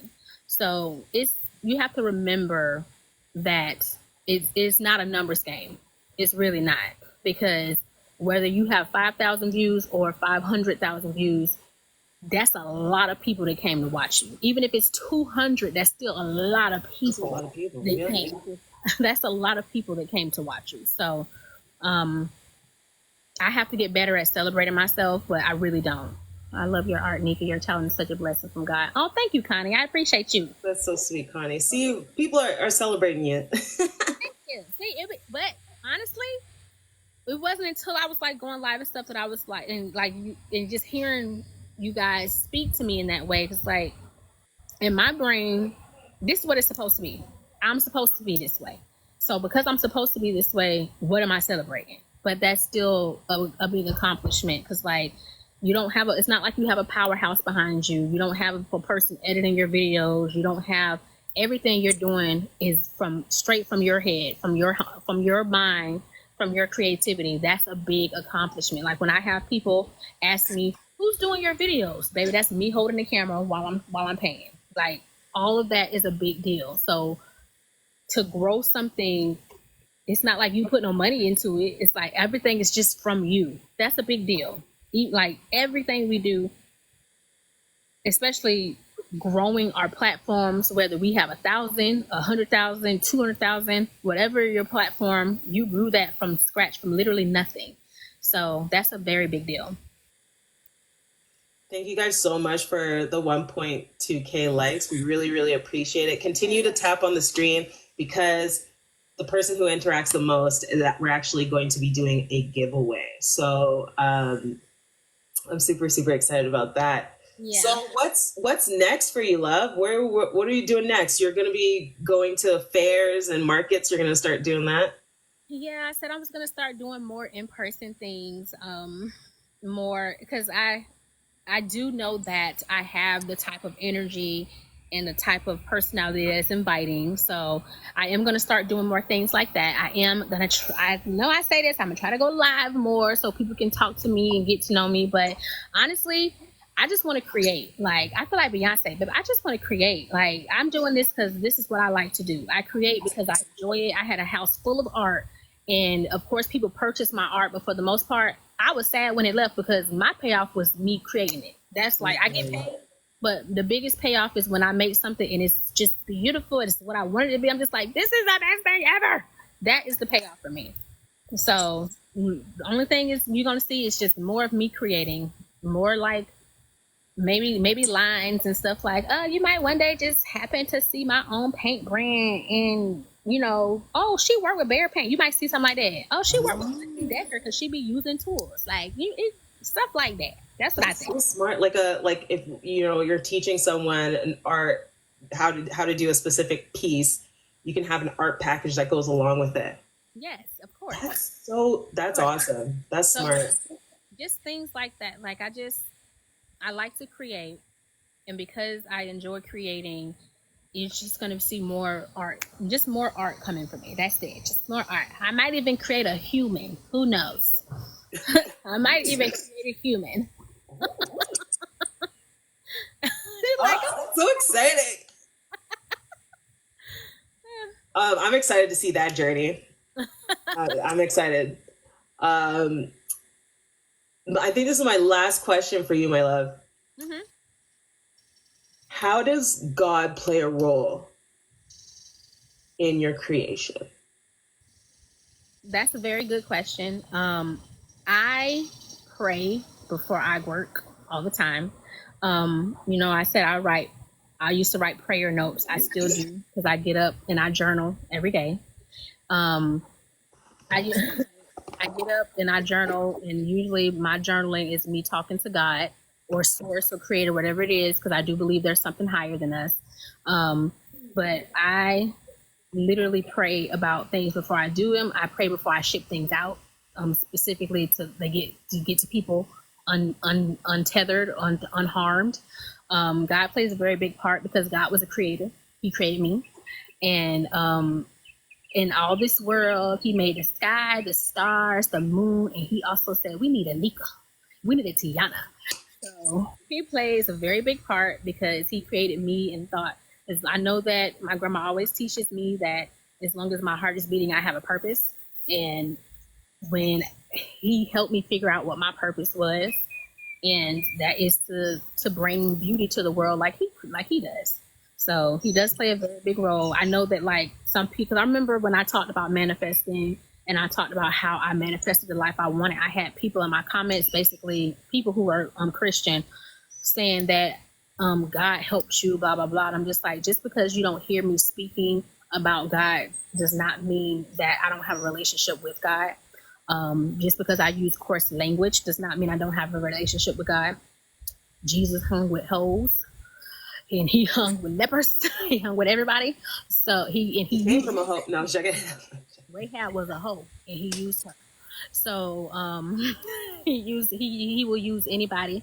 And when I have people telling me that they see God on me, I know he's using me.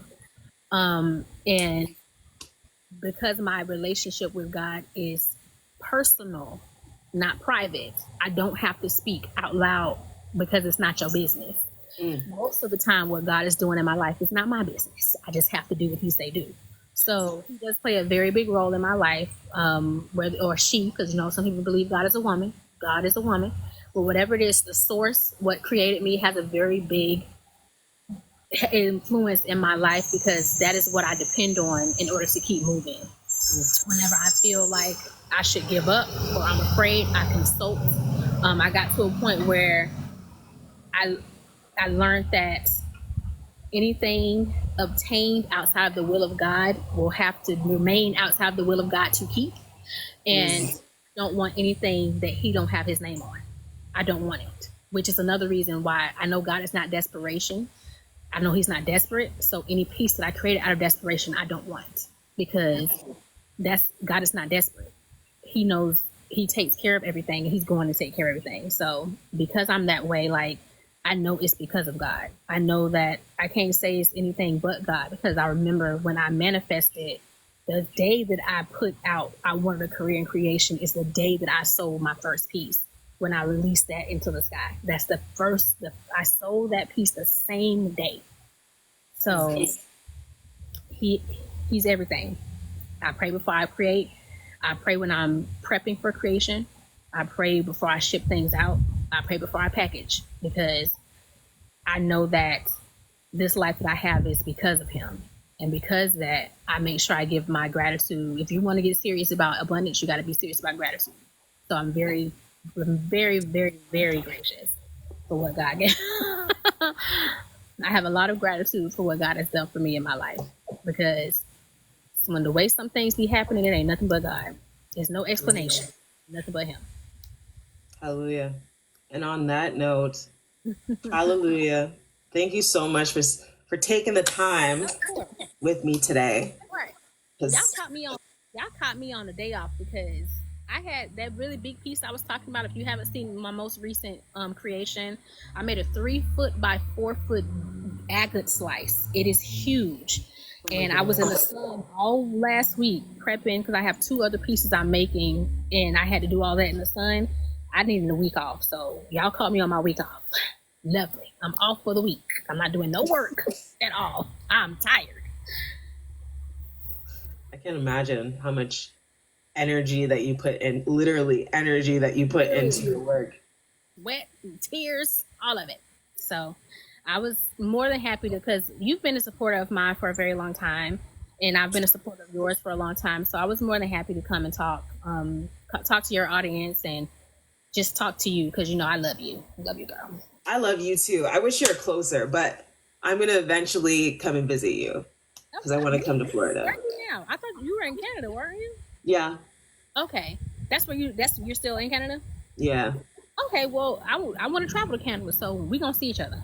Yes. And I live in the most beautiful place, the Rocky Mountains, where you just see mountains everywhere. It's just beautiful. So you can come visit anytime. I want to go to Lake Moraine, like whatever it is. Oh, it's so beautiful. I want to go there so bad. It's on my list. I want to go there so bad. Lake Moraine? It's like this beautiful, I don't know exactly where it's located or how, because first of all, I didn't know Canada was so big. Blame school systems, child, I didn't know it was so big. But it's like the most crystal blue. Even during the summer, it's crystal blue. During the winter, it's crystal blue. It's just beautiful. It's so pretty. I'm gonna Google that. I feel like that's close to me. There's a whole bunch of lakes here. So y'all have like a lot of like beautiful like lakes and stuff, right? Or see, yeah, I have to go. I live near the Columbia Valley Lake right now. Okay. Or river, Columbia Valley River. Oh, Connie said, "Amen, amen, girl." I didn't even see your thing. I was like that, and that was also a thing that I was manifesting, like being and living on the beach and being near a beach and being near water is so important to me. So here I am. I know I'm an earth sign, but I should have been a water sign. I love the water. And it's funny because, like I said, my best friend of like 17 years, she's a Capricorn, and you guys are very, very similar. Very, very similar. What I'm doing to my baby? Oh no! I'm sorry. He just brought the dogs out. Oh my gosh. Well, Nika, I'll let you go, my beautiful love. Thank you so much once again for being a part of my second episode on my show. Ooh. Of course. And whoever is the winner, just send their information over to me. Like, you'll get their address and everything, and I will send their piece out. I'm shipping stuff on Friday. Okay, perfect. Oh, okay. Guys, continue to go ahead and follow. See, I'm on mirror mode. Go ahead and follow this beautiful, amazing person. And she does do coaching. Like, if you don't know how, like, the next steps to build your business on social media, she has proven plans on how to do so. So please do that. If you guys need an intuitive coach, that's what I do. And if you want to start using gratitude, use gratitude. Okay. She's like, I don't know what my dog is doing. I will see you later. It's one over there, and then that man over there too. So I'm like, what's going on? Oh, I saw him in the back. All right, Nika, enjoy your day, and I hope God blesses you over and over and over, my love. You too. Thank you so much for having me. I love y'all. Mwah. Bye.